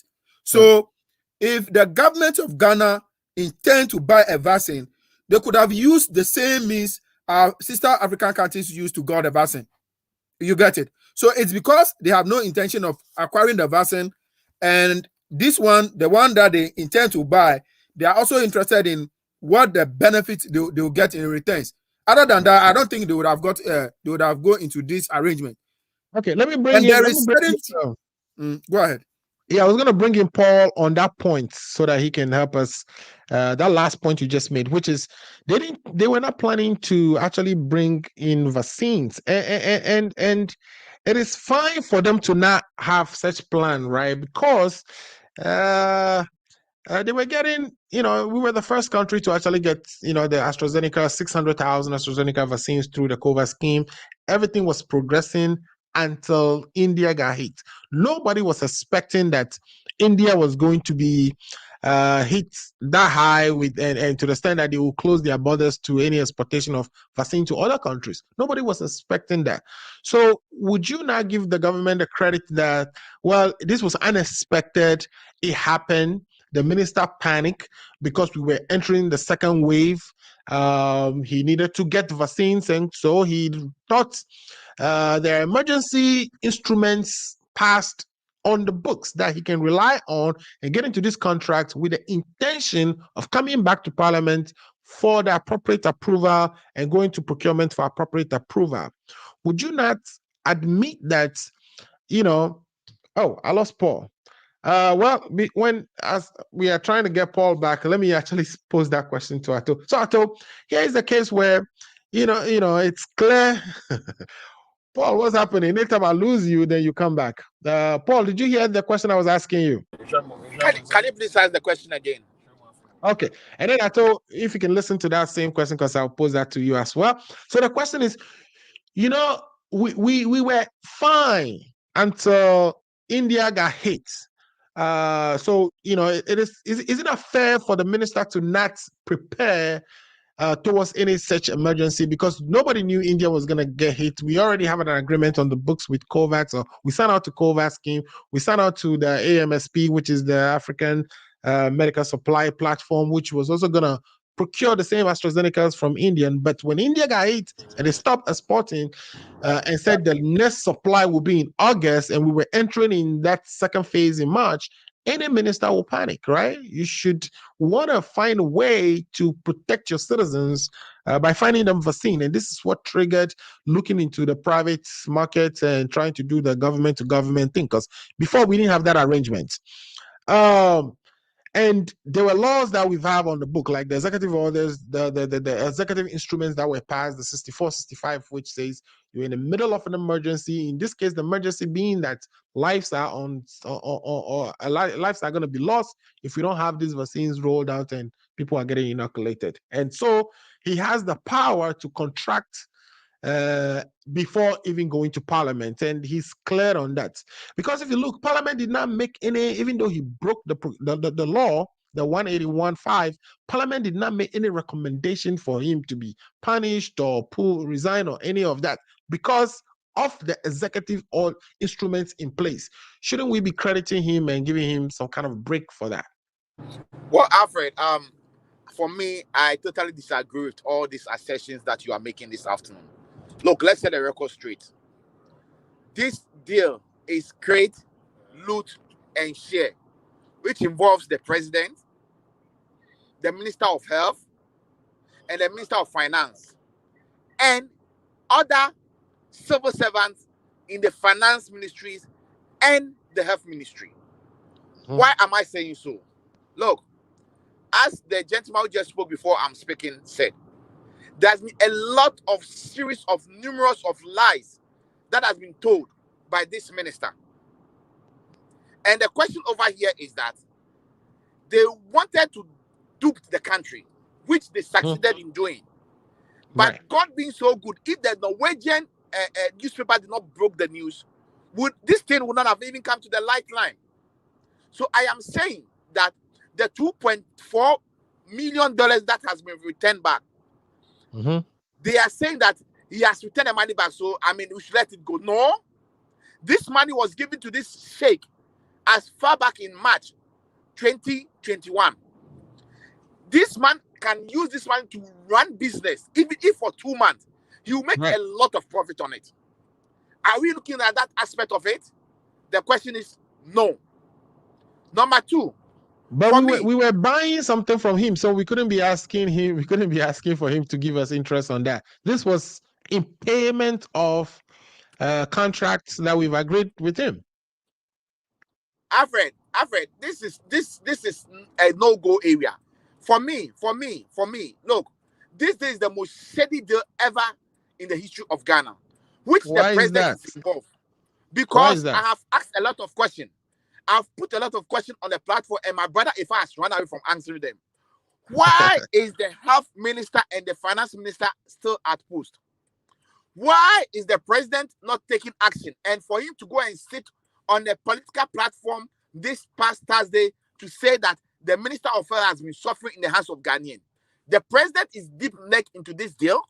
The president knows about this deal. They try to create this and loot and share the benefit of this transaction. Why can a vaccine that is going for $10 be sold for us for $19? And when we said it, we had Effah Ameyam on this platform defending it, saying that the transportation cost, the whatever cost. And I told Effah Ameyam that this vaccine will never come to Ghana. And I have been a prophet. It never came. Look, for Effah to be saying that the man did not commit any crime, I disagree with that. Even the process in which this money was paid is shrouded with crime. Because look, you cannot transact any international business without not seeking parliamentary approval. Was that applied? No. Right. Did they but seek he said he was acting under EI 64 and 65. EI 64 and 65 has nothing to do with you seeking international approval. Do you know there's something called certificate of emergency? You can send a document to parliament and within 24 hours, do you know that? Was he not the chairman of the Public Account Committee? Didn't he know all this thing? When he was the chairman of Public Account Committee, was he not querying people who did the same mistake? Look, the reason why the minister is still at sport is that the president is involved in this shady deal. And I'm with a senior brother who was telling him that he doesn't even believe that the money was taken out of the country. That $2.4 million was loaded in somebody's account, and they thought this was going to go quiet, but because it has backfired, that money was paid. And Alfred, you and I know how international transactions have been done. How can that huge amount of money be transferred within matters of days? I mean, there's a lot of questions to be answered. I mean, that money was not. Remember that it was on a letter of credit. So as to who it is paid to, I mean, the allegation that is lodged in somebody's account, I don't necessarily believe that, because this is a letter of credit that we have given to, the sheikh, and the sheikh drew on that. So, let's be clear on that. I am saying that they give a letter of credit to the sheikh. The sheikh, what if the sheikh have an account here and the money was paid in the account here? How hot about that? Because it is too fast for me, for them to be telling that the sheikh has returned the money back. It is too fast. Because you know how international transaction goes, involving huge money. It takes weeks for the money to go through. So for just within 2-3 days, for them to tell us that the money has been paid back, there's a lot of questions to be answered. In every aspect of it too, let's even consider this aspect. The question over here is, how authentic, how truthful is it that that money has been paid back into the government coffers? Nobody knows. Until the Auditor General comes to confirm it, I will not take that as truth from these our brothers who all they know to do is to loot, create, and share. For me, I am saying the health minister, the finance minister, they are all have been implicated in this shady deal. And the president himself, that's why the president is afraid to to crack the whip on these people. And these are the same people who have taken Honorable Collins down that to court, saying that an agreement that went to Parliament, and that agreement has been dealt with. And unfortunately, an agreement that did not go, the technical drawing that did not go to Parliament approval, they've taken them to court. They found them 52 counts. And look at this. You see, this our MPP brothers, you see, there are things that when they do it, and my head hurts. I just get angry because they are not being truthful to Ghanaians. When it is in their situation, oh, okay, it is good. Everything look good. But when it's another person's situation, everything is bad. Look, do you know why Charlotte Osei was dismissed out of office? Because of procurement breaches. And as we are saying, the PPA even did not approve this deal. And in the case of Charlotte Osei, the understanding is she actually saved the country money. $20 million. 20 million. $20 million. That's the savings she saved the country. But she was removed. But she did not get the appropriate approval for that. Exactly. So what makes Ajimamenu and Ken Oforiatta to think that as for that they are special people, they should be forgiving, and it's an error, and for my brother Effah to come and sit here and tell us that she doesn't see anything wrong with it? I think we should put Ghana first. This is one of the shady deals, the most stinking deal, and I call upon all Ghanaians, including my brother Effah, including all the MPP people who are trying to defend this shady deal, to stop it. Let's think for Mother Ghana for once. This minister, both the finance minister and the health minister, should be prosecuted. For me, even if you ask me, I will even go in for the finance minister as compared to the health minister. Because upon what basis did he pay that money? What letter did not add the condition that he told you why he paid it, right? He told you why he paid it. There was a request from the Ministry of Health asking for a letter of credit be issued to the sheikh for a vaccine we are procuring. Didn't he? That's enough. The finance, didn't he know that in the duty he has been there for over 5 years? All international transactions, doesn't he know that the deal goes to Parliament?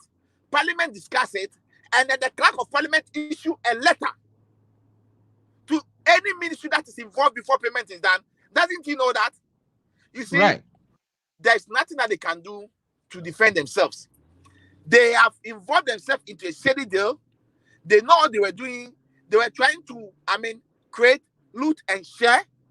And this involves the president, Nana Addo Dankwa Akufo-Addo, involved the finance minister, and involved the health minister. These three people, alongside other civil servants who worked on the document, all should be prosecuted. And Alfred, I can bet you, if nothing is done, when we come to Power 2024, that is the agenda some of us will take on. We will take this agenda on and make sure that these people are prosecuted, because you cannot be using different laws for NDC executives and members and be using different law for MPP executives and members. If you want to crack the whip, whether the person is an NDC, whether the person is an MPP. If they are saying so, then they should bring Charlotte Osei back. If they think, shall I say, what shall I say, is she saving the country rather? She has breached procurement regulations and she has been removed. What stopped the finance minister and the health minister to be removed? And my question borders again, before I stop talking, what is preventing Nana Addo Dankwa Akufo-Addo, the president who on 7th January 2017 stood on a platform at the Independence Square and told the whole world that he has come to protect the public purse? Is that how to protect the public purse? Nana Addo has now confirmed that he is the corruption agent. He is the corruption couple. He's in charge of the corruption in his government. Because any corruption scandal that happened in his government, Nana Addo is stripped to cover them up. And it's the same thing he's doing in this instance. He is covering this deal up. He's trying to cover them up because he is involved. He knows when he fires Ajimamenu has stated on some platform that he will come out and then open up himself. He will not allow himself to go down. And we heard that is not true though. We heard that was just if it's not true, why is the president not sacking him or firing him? The president knows when he does that, Ajimamenu will expose the shady deal which the president is involved. That is why the president cannot sack him. That is why Effah cannot tell me why the president is still keeping him in office. These are some of the things that we need to look at. For me, this is the most saddest day in the history of Ghana. For a deal of a such amount to be given to a sheikh, which we have no any contract with, and the sheikh will keep our money for almost, we are March, April, May, June, July, August, for 6 months. Alfred, give me that $2.4 million for 6 months. Do you know the money, the profit I will make out of that money? You are not have idea of. So for me, I am so saddened that my brother Effah is defending this shady deal. This is the shady deal that I will appeal to him that he should stop defending because it's going to affect his integrity. And I'm going to put it on the line. Tomorrow, if an NPDC government comes to power, we will all speak. If anybody does any shady deal, we all speak against it. So let's all of us come together. Let's speak against this shady deal. It's a sad deal. It's a shady deal. And nobody, including my brother Effah, should defend this shady deal. We should all seek the interest of Ghana, make sure that we support our motherland, Ghana.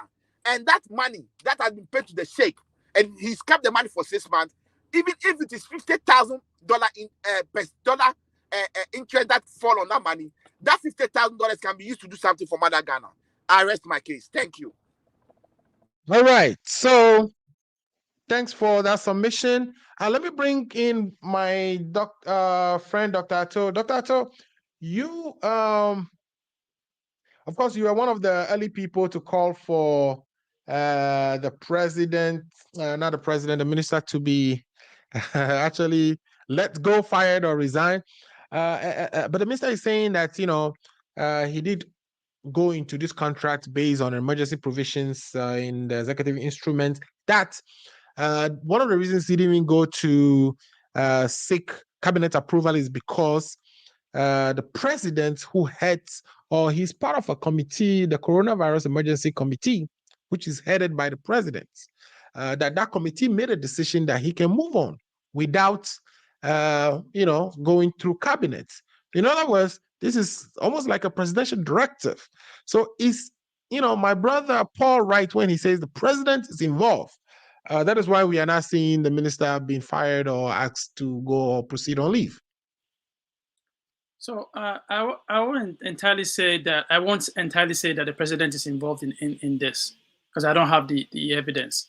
But like you said, I said this 3 weeks ago about how Mr. Ajimamenu has been behaving as a minister. Again, like I said, he serves at the pleasure of the president. So he can be hired and he can be fired anytime. But I don't know if you know about this because my background is in health. So when the vaccines were being manufactured, even before the third stage, the EU realized that maybe if they can put money in this vaccine, when it was not even a third stage, the EU was proactive enough to give money to the United States to come up with the vaccines. But what did we do as Ghanaians? Nothing. So that's why the EU was cheaper for the EU, because when they had made money available for the production of these vaccines. Okay, I'm really amazed that this is 2021. Hello? Yeah, go ahead. We can hear you.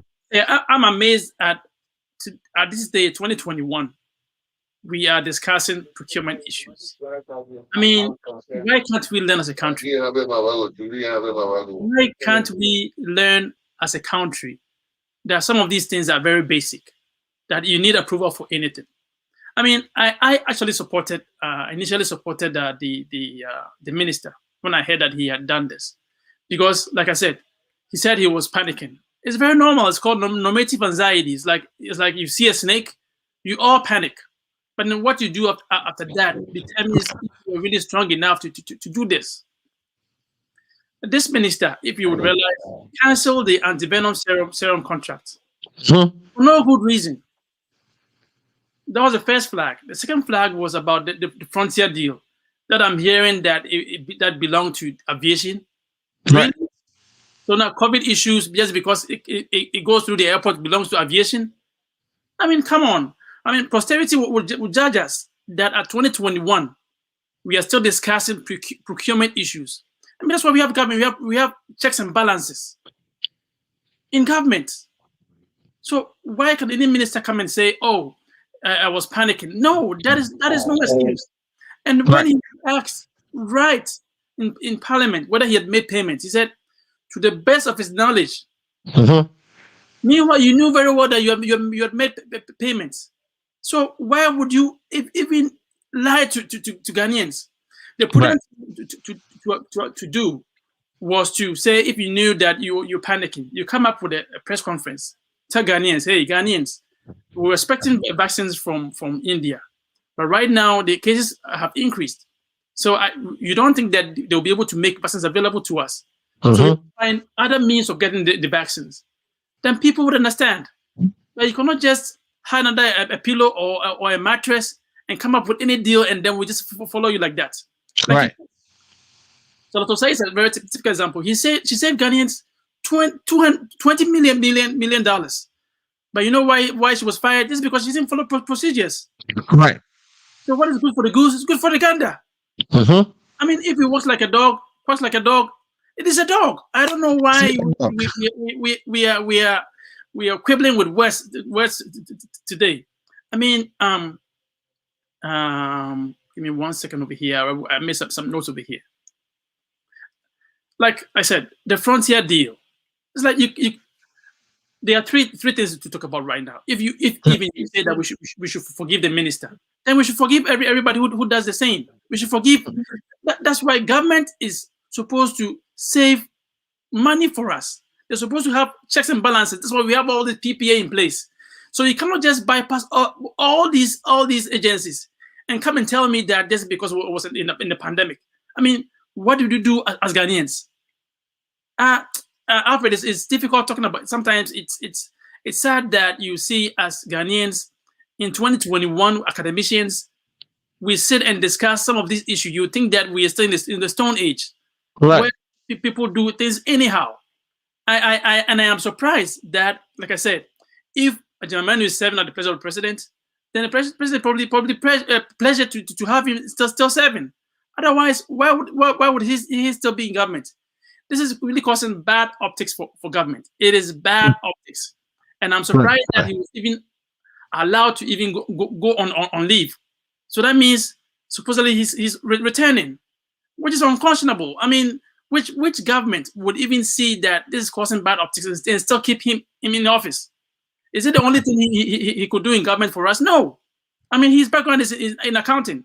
Maybe that sector is good for him, but in the health ministry, with what he has done with our money, I mean, I can agree that there's demand and supply. The vaccines were not available for everyone, so you wouldn't probably get it for 10,000. Let's be truthful with us. Tell us, okay, I made A, B, and C. I made errors with this, but don't tell us to your best of your knowledge, knowing very well that you have made payments. And how even how we don't have checks and balances for the finance minister, it beats my imagination.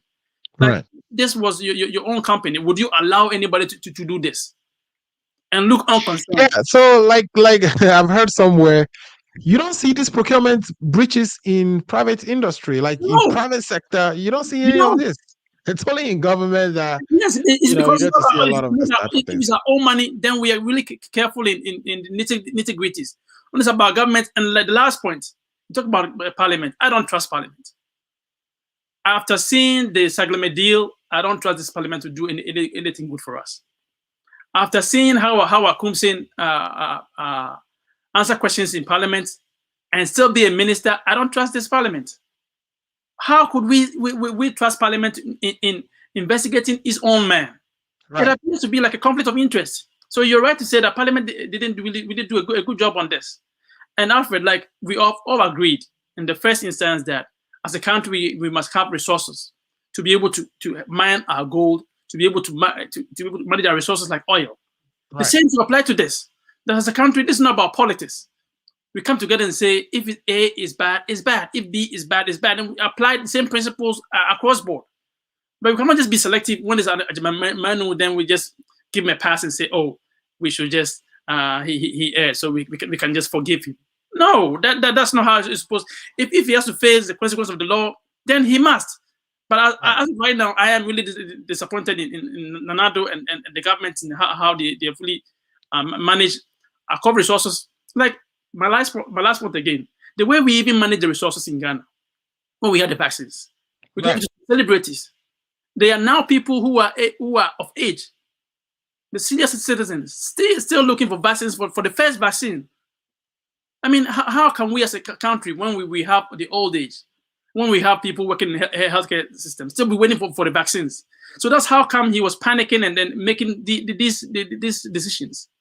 I mean, we must be serious as a country and know how to move forward and know how we can manage our checks and balances so that we've been taken seriously. Otherwise, it's just like a laughing stock to us. All right, that's like bam. You've kind of bottled, the entire conversation in your submission, and I share all the sentiments you shared there as well. Guys, I know we've tabled a third topic for discussion, but at this point, we may have to move that to next week. Apologies for not being able to discuss that this week because we're running out of time. And I know you all have other things you want to go back to. So what I would do now is take your last words on the discussions we've had today. And with that, I would like to start with Lifetime Legacy. Lifetime Legacy, what are your last words for all the things we've discussed today? What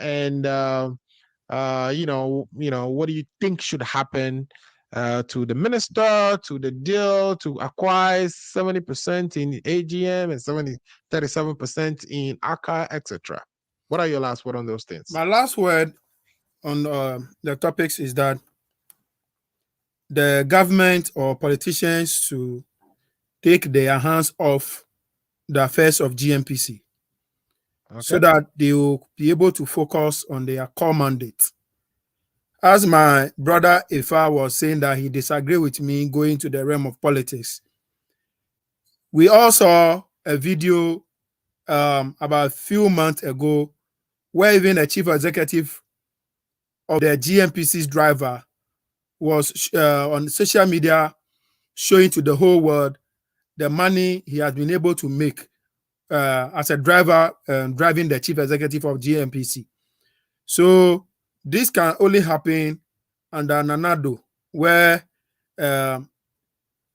people who are not in direct position at the lesser level drivers can even have amount resources to that extent and be living extravagant life. So the politicians, most especially Nanado and his government, should watch or stay away from the affairs of GNPC so that they will concentrate on their core mandate. As for the president firing Effah Ameyam, I know that will not happen today. That will not happen tomorrow. Even the president have even turned it to a comedy. So, like I said earlier in my submission, Effah Ameyam and the Attorney General are potential candidates that will prosecute when NDC government NDC comes to returns to power. power. Okay, great. And thanks for joining the show today. We really appreciate all your contributions and those last words that you just gave us. Now let's bring in Effah. Effah, are you still with us? And if you are, what would be your last words for our viewers and listeners on all the things we discussed today? Yeah, thank you. And on a day like this, when everything seems to be going well, the last thing Lifetime Legacy should do is, I'd advise you, take yourself off politics. Lifetime Legacy, were you not there when Rollins came to tell us that somebody from the NDC went to count $3 million and bought 2 properties?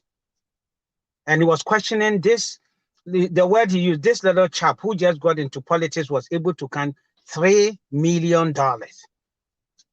You didn't hear about that one, right? Well, you know, here in 2016, when MPP made the comment that Leodina is being followed with a huge truck of gifts. From where he's getting them, we don't know. You see, we can go on and go on all of these things and do accusations and counter accusations.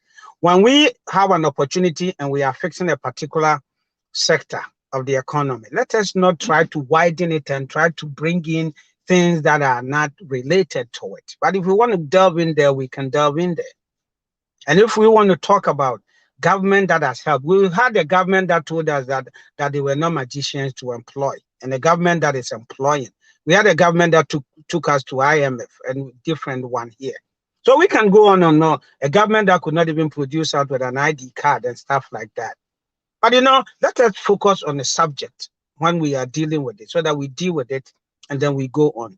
Now let me go straight to the point. So with GNPC, yes, much has been said, and it is important that not only GNPC but other sectors of exploring our resources that will build our capacity to be able to do these things ourselves, even if we run in 50-50, and have the, like Kennedy Japan has been saying, have the trust and the competence in the Ghanaian, and put in place the governance and the corporate bodies to really do this and make the Ghanaians benefit from, other than they come and taking about 90 or 80% and giving us just about 20. It hasn't helped us, and we cannot continue to do that. We like this shortcut into an end, and that hasn't helped us. Then we end up in loans and stuff like that. So I will go for them doing this, but with a few. Let me borrow a word from Paul, that we go into the financial implication of this and do it right. It is very, very important. Now, on the issue of Adwumayamenu, everybody is entitled to their opinion, and I respect everybody's opinion and stuff like that. But I haven't seen anything here regarding to anybody trying to dupe the country.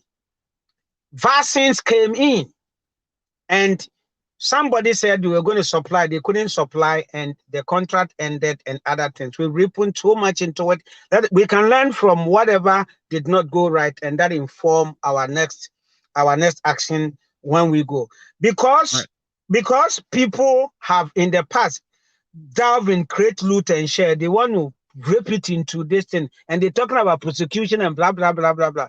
We set up a committee to work it. For Parliament to give us a report. They've given us the report. We all have read it, and I haven't read anywhere in the report that called for this man to be prosecuted. That's why I think the Parliament did a bad job, because you know they cited clear violations. So with regards to Parliament doing, Alfred, I'm not cutting you. With regards to Parliament doing a bad job, right? This Parliament, we were told it's 50-50, right? Right. It was 137. So we should see muscles being built up. But we have people that will make all the propaganda, but when you are giving them the job, they can't do it. And people that will make case, and when you give them the job, they will do it. And that is our side, that is what we are doing. All these people that appeared, what did we not hear about them? But then they went there, they give them a pass mark. And Ato, if you fall for NDC's propaganda, you go and make some comment too. They have been saying this person is this, blah, blah, blah. But they had people there that we all know. Muntaka, the minority leader, and all these people, Agaga and all that. They were there. These are people that have been in Parliament for years. If they Yeah, pass but them, what it means this is that, particular one was done by just the committee, right? The ad hold hoc on. committee to No, investigate. I'm saying that Yeah. to buttress what the ad hoc committee did. It was chaired by Marking. Afenyo. Marking, but there were other members of it. And at the end of the day, they've issued There's the report. Kwamena Minta, Akando, there's Bernard Exactly. Ahiafo, there is What have Kwame. government Akando not Mentry. been saying? And all these people not been saying. But they went there and they couldn't impugn anything. Right? There are certain things we should check. I'm not going to shy away from that. There are certain things, like I said, his comment and his answers to some of the questions where I would have said it different. But was he, is it criminal? No. If you look at all that he did he intentionally, meant to be criminal? I don't see that in there. He might have done certain things not right. If you look at Article 122, right? I put my Right. phone out there somewhere. Article 122 says if you said something, if you omit or you say something that misleads Parliament, that you are in contempt of Parliament. Yeah, but Parliament hasn't come to tell us that he misled them. So we are saying it. The committee did not put that in the report. Right. It's one of their findings. They just didn't make a recommendation on it because in that case, we have institutions that are mandated to make pronouncements. If they don't do their job, we cannot sit here and crucify people based on that. So do you agree that Parliament did a bad job then? Do you then agree that Parliament did a bad job? No, I don't think so. I don't think so. Okay. Right? I don't think so. Because we have people in there that would have insisted that this is bad and blah. We've seen them muscle up in the past. Why not this one? If they really had evidence to pin him down. So that is what I'm going to say. And I'm going to wrap up and say that, yes, we have a country to build. And sometimes we must all be involved in some of these things and make sure. What I will suggest to Ato is that Ato, look for a young leader in Ghana. Sponsor him to go to Parliament or sponsor him to go to any of these places at the district level elections and stuff like that. And make sure, hey, when you go there, change this and change that.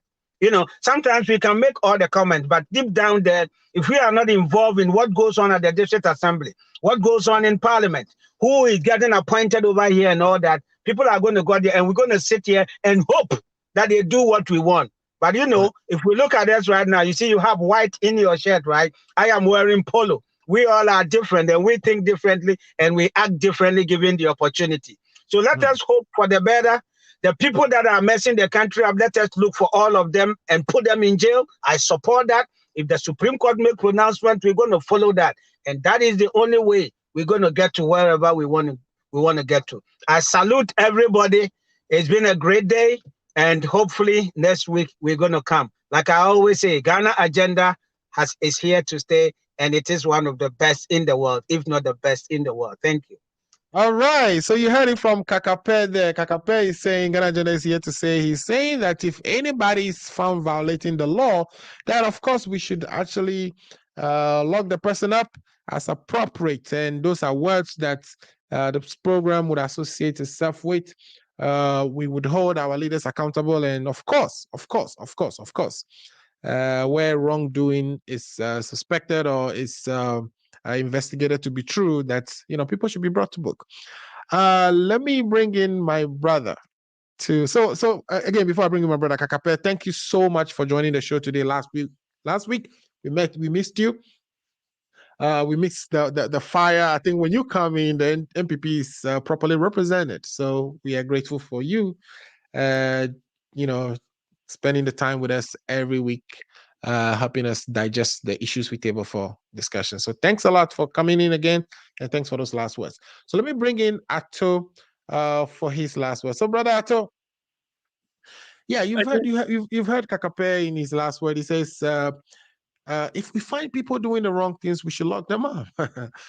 Here's where, again, we found a lot of things that I think Parliament should have been categorical and should have been clear and state where laws are breaking, that our recommendation is a further process is carried on, but they just left it at that. The only thing they recommended is that, they were asked how many questions. They were, the terms of reference give them about 8 things that they should look into. Then they came out with only one recommendation, which is, it says what? Based on the aforementioned, the committee recommend as follows: issues relating to 181, that the committee is of the opinion that even if the situation in the country at the time the agreement was signed was that of an emergency, due process of law should be followed because Parliament would have treated the issue with an urgent.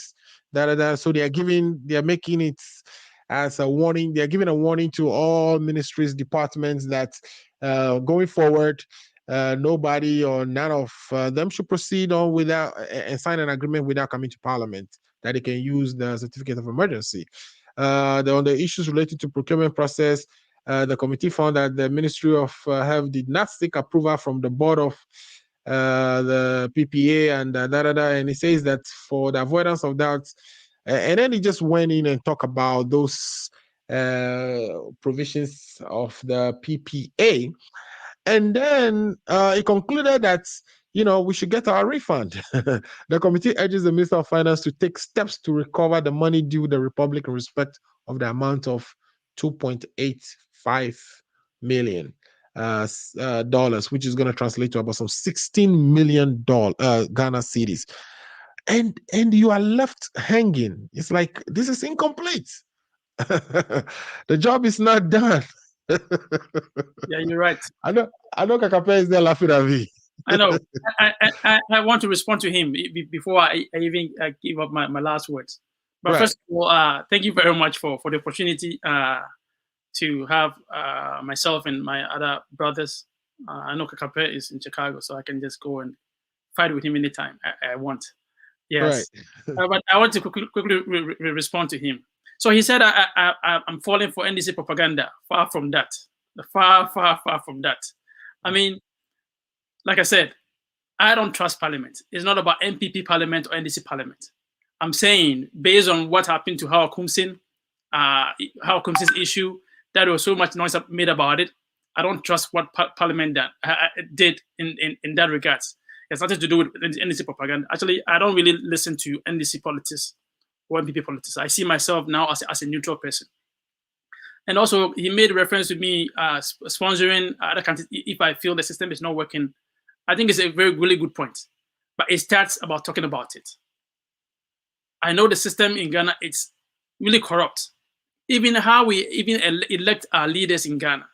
If you want to be an MP in Ghana, I mean, the electoral college system, come on.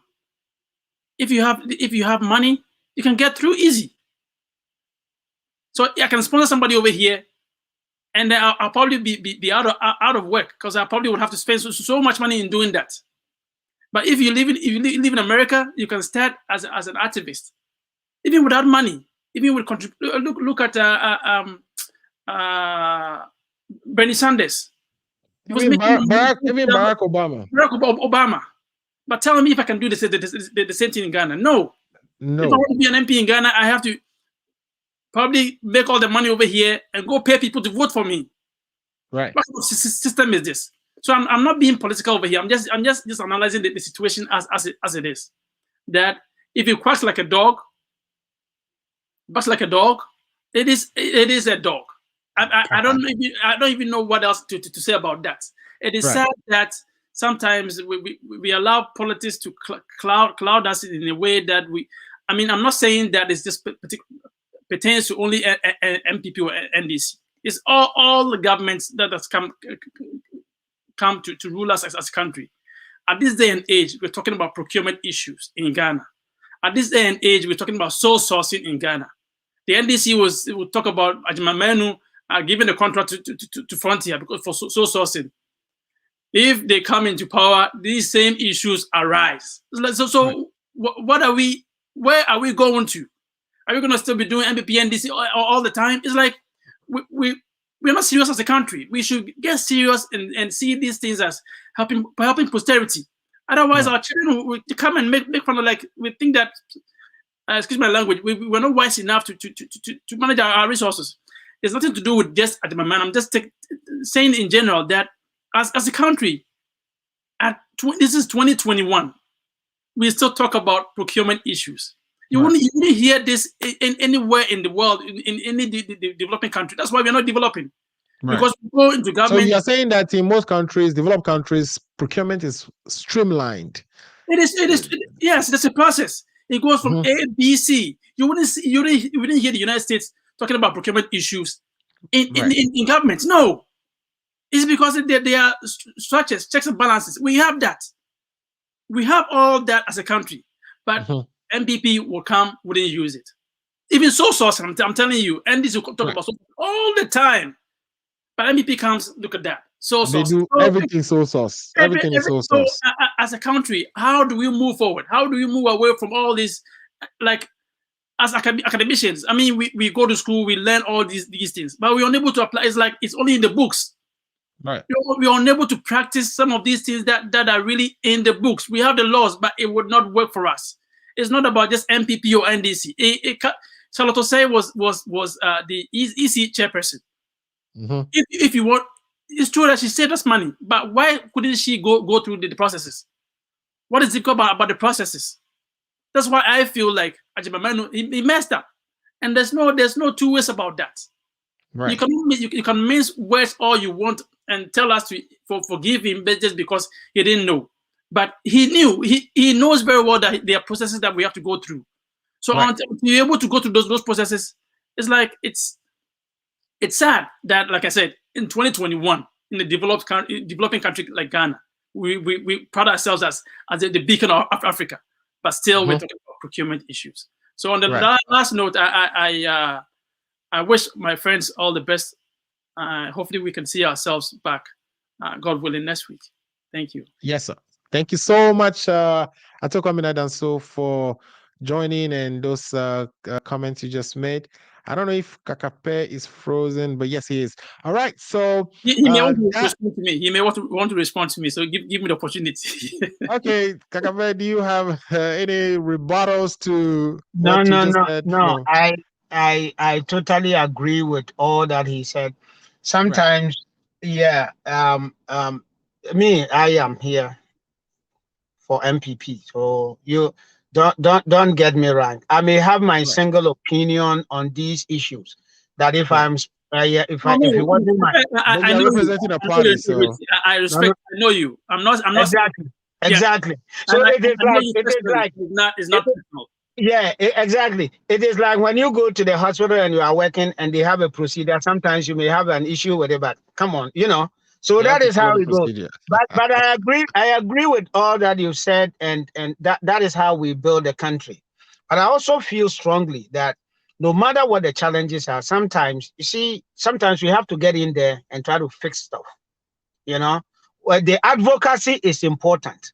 But, the advocacy has been there since independence. It's strong enough that, we are doing it from here. Now we're adding the diaspora to it. But we must find a way of getting into the ground. And so if I decide to run as an independent candidate, I'll come to you. So we can support you. But I doubt if I would do. I doubt if I will run as an independent candidate. But whatever be the case, we must find a way of getting on the ground and helping. And I am working in that field, and we will see what we can do to help on the ground. For you see. One thing that we have to know, it is not everything that we can politicize it. And I will be a lie if I sit here and I say that the system as it is okay. No, it is not. We need to do, in fact, our civil service needs a big upholding. The way it is not working. You see, a whole lot of stuff is not working. And there is that collusion between the civil service and the sounding like fix the country people now. No. There is that. No, I'm not calling for them to be overthrown. I'm saying overhaul, right? Right. Just as we are talking, that the structures that are there, we see that when people are breaching it, that we get to know. We get to know, and then the institutions will deal with them. You see, I believe in the institutions because the human being will go and then it will be there. So if it is like there's a practice that the institution is not holding on to, then, and sometimes these people don't even know that because you are messing up the institution, that your grandkids and your children and all these people are going to be affected because you are not fixing it. So you have a repetition and a continuity of this system, working in a certain way that is against the country. And I share that with you, and we have to do something about it, and that we cannot always come here and do MPP, NDC. That will not help us because that is being too political, and that we got to come and talk national. In fact, today I was thinking we're going to, but somehow, we dive a little bit into that. So yes, continue to come here, show up, stand where you are. So that is how you can point both of us. But for us, I've been sent to come and deliver. So I have to, I have to do my job. Paul has been sent to come and deliver. He has to do it. Once in a while, we will make comments that are not, that you see us to be. We are still in the same soup, right? It happened, that comment happened to favor you, But I mean, other than that, that is what it is. We want to see you all the time. And when you can punch as much as you can, sometimes it is very punchy. We will take it and we move on. That's how we build a country. Yeah. So we appreciate you very much. In fact, we need the neutrals. Other than that, we'll come and do MPP and DC and go away. Thank you very much. All right. Absolutely. Thank you guys. It's been interesting. Today's show hasn't been that too partisan politics. I think we had a lot of things we agreed on. We agreed on the fact that, of course, we need to build our own capacity and drill our oil and be able to kind of harness our resources to build our country with, or to support the growth of our country with. So that is, something I'm excited about, the fact that we were all able to agree on that. We were also kind of, perhaps say that we agree on the fact that the system seems to be working and revealing the rots in the system. You go into a procurement or any type of agreement without going through the proper channels, that they are being unearthed for us to actually judge it on TV and on radio and get to the bottom of some of these things. But what I'm more worried about is how about those that are now being caught for us to talk about? I'm sure there are transactions in the system that perhaps the processes were not followed and we are not aware of. It hasn't been revealed yet. That until they are revealed, we will shout, talk, and etc. But there's something out there that you can all see that the system somehow is working. If somebody is doing something that is not in accordance with the laws in government, Parliament is doing its job. Parliament is, asking the right questions, and the right people are being brought to question as to whether, once we know that, listen, you have broke you've not got according to the law, are we taking that next step by either letting you go, having you resign? That is where we are finding some little difficulties. And then a good example is the case of Ajimamenu here, where we say that, of course, certain things should have happened before he goes into those agreements. He should have actually gone to seek approval from cabinet. He should have gone to the PPA and gotten approval from them. He should have gone to Parliament because it's an international transaction and get their approval as well. But he hasn't done any of those things. There were things that came out as far as whether he was being truthful to Parliament, and Parliament itself almost didn't do a good job on this report, because when it came to that, they were silent. And, he left us all, asking whether they are, utilizing their supervisory powers appropriately, or as much as we would want to see, or as the law requires for them to do. So on that note, I'm going to say it has been a great week. It's been a great discussion. I appreciate all those of you who came in and contributed. I have Majid. Abdullah says, watching live from Ghana. Majid again came back and say, the money has been refunded, so what? The T, it says, should we keep quiet? So how can people be deterred or scared of stealing from the public purse if some people go unpunished? Oh, Ghana. Exactly my sentiments there. I think we are getting the piece where when things happen, we uncover them, we talk about them, we interrogate, we judge, and then it ends there. We are not, taking that next step of, you have to resign or you have to be fired. We are not seeing a lot of that. And hopefully our leaders are listening and they will act. Again, this is the Ghana Agenda. My name is Effah Ameyam. Please tell a friend to tell a friend. We are on every Saturday from 2 p.m. Eastern Standard Time to 4 p.m. Thanks for watching the show. We will be back next week. In the meantime, have a good time and share the link so other people can also watch it. Thanks again for watching. See you later.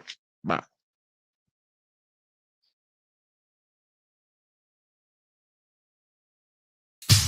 Hey, this your girl coming all the way from the US of A. Yeah, baby,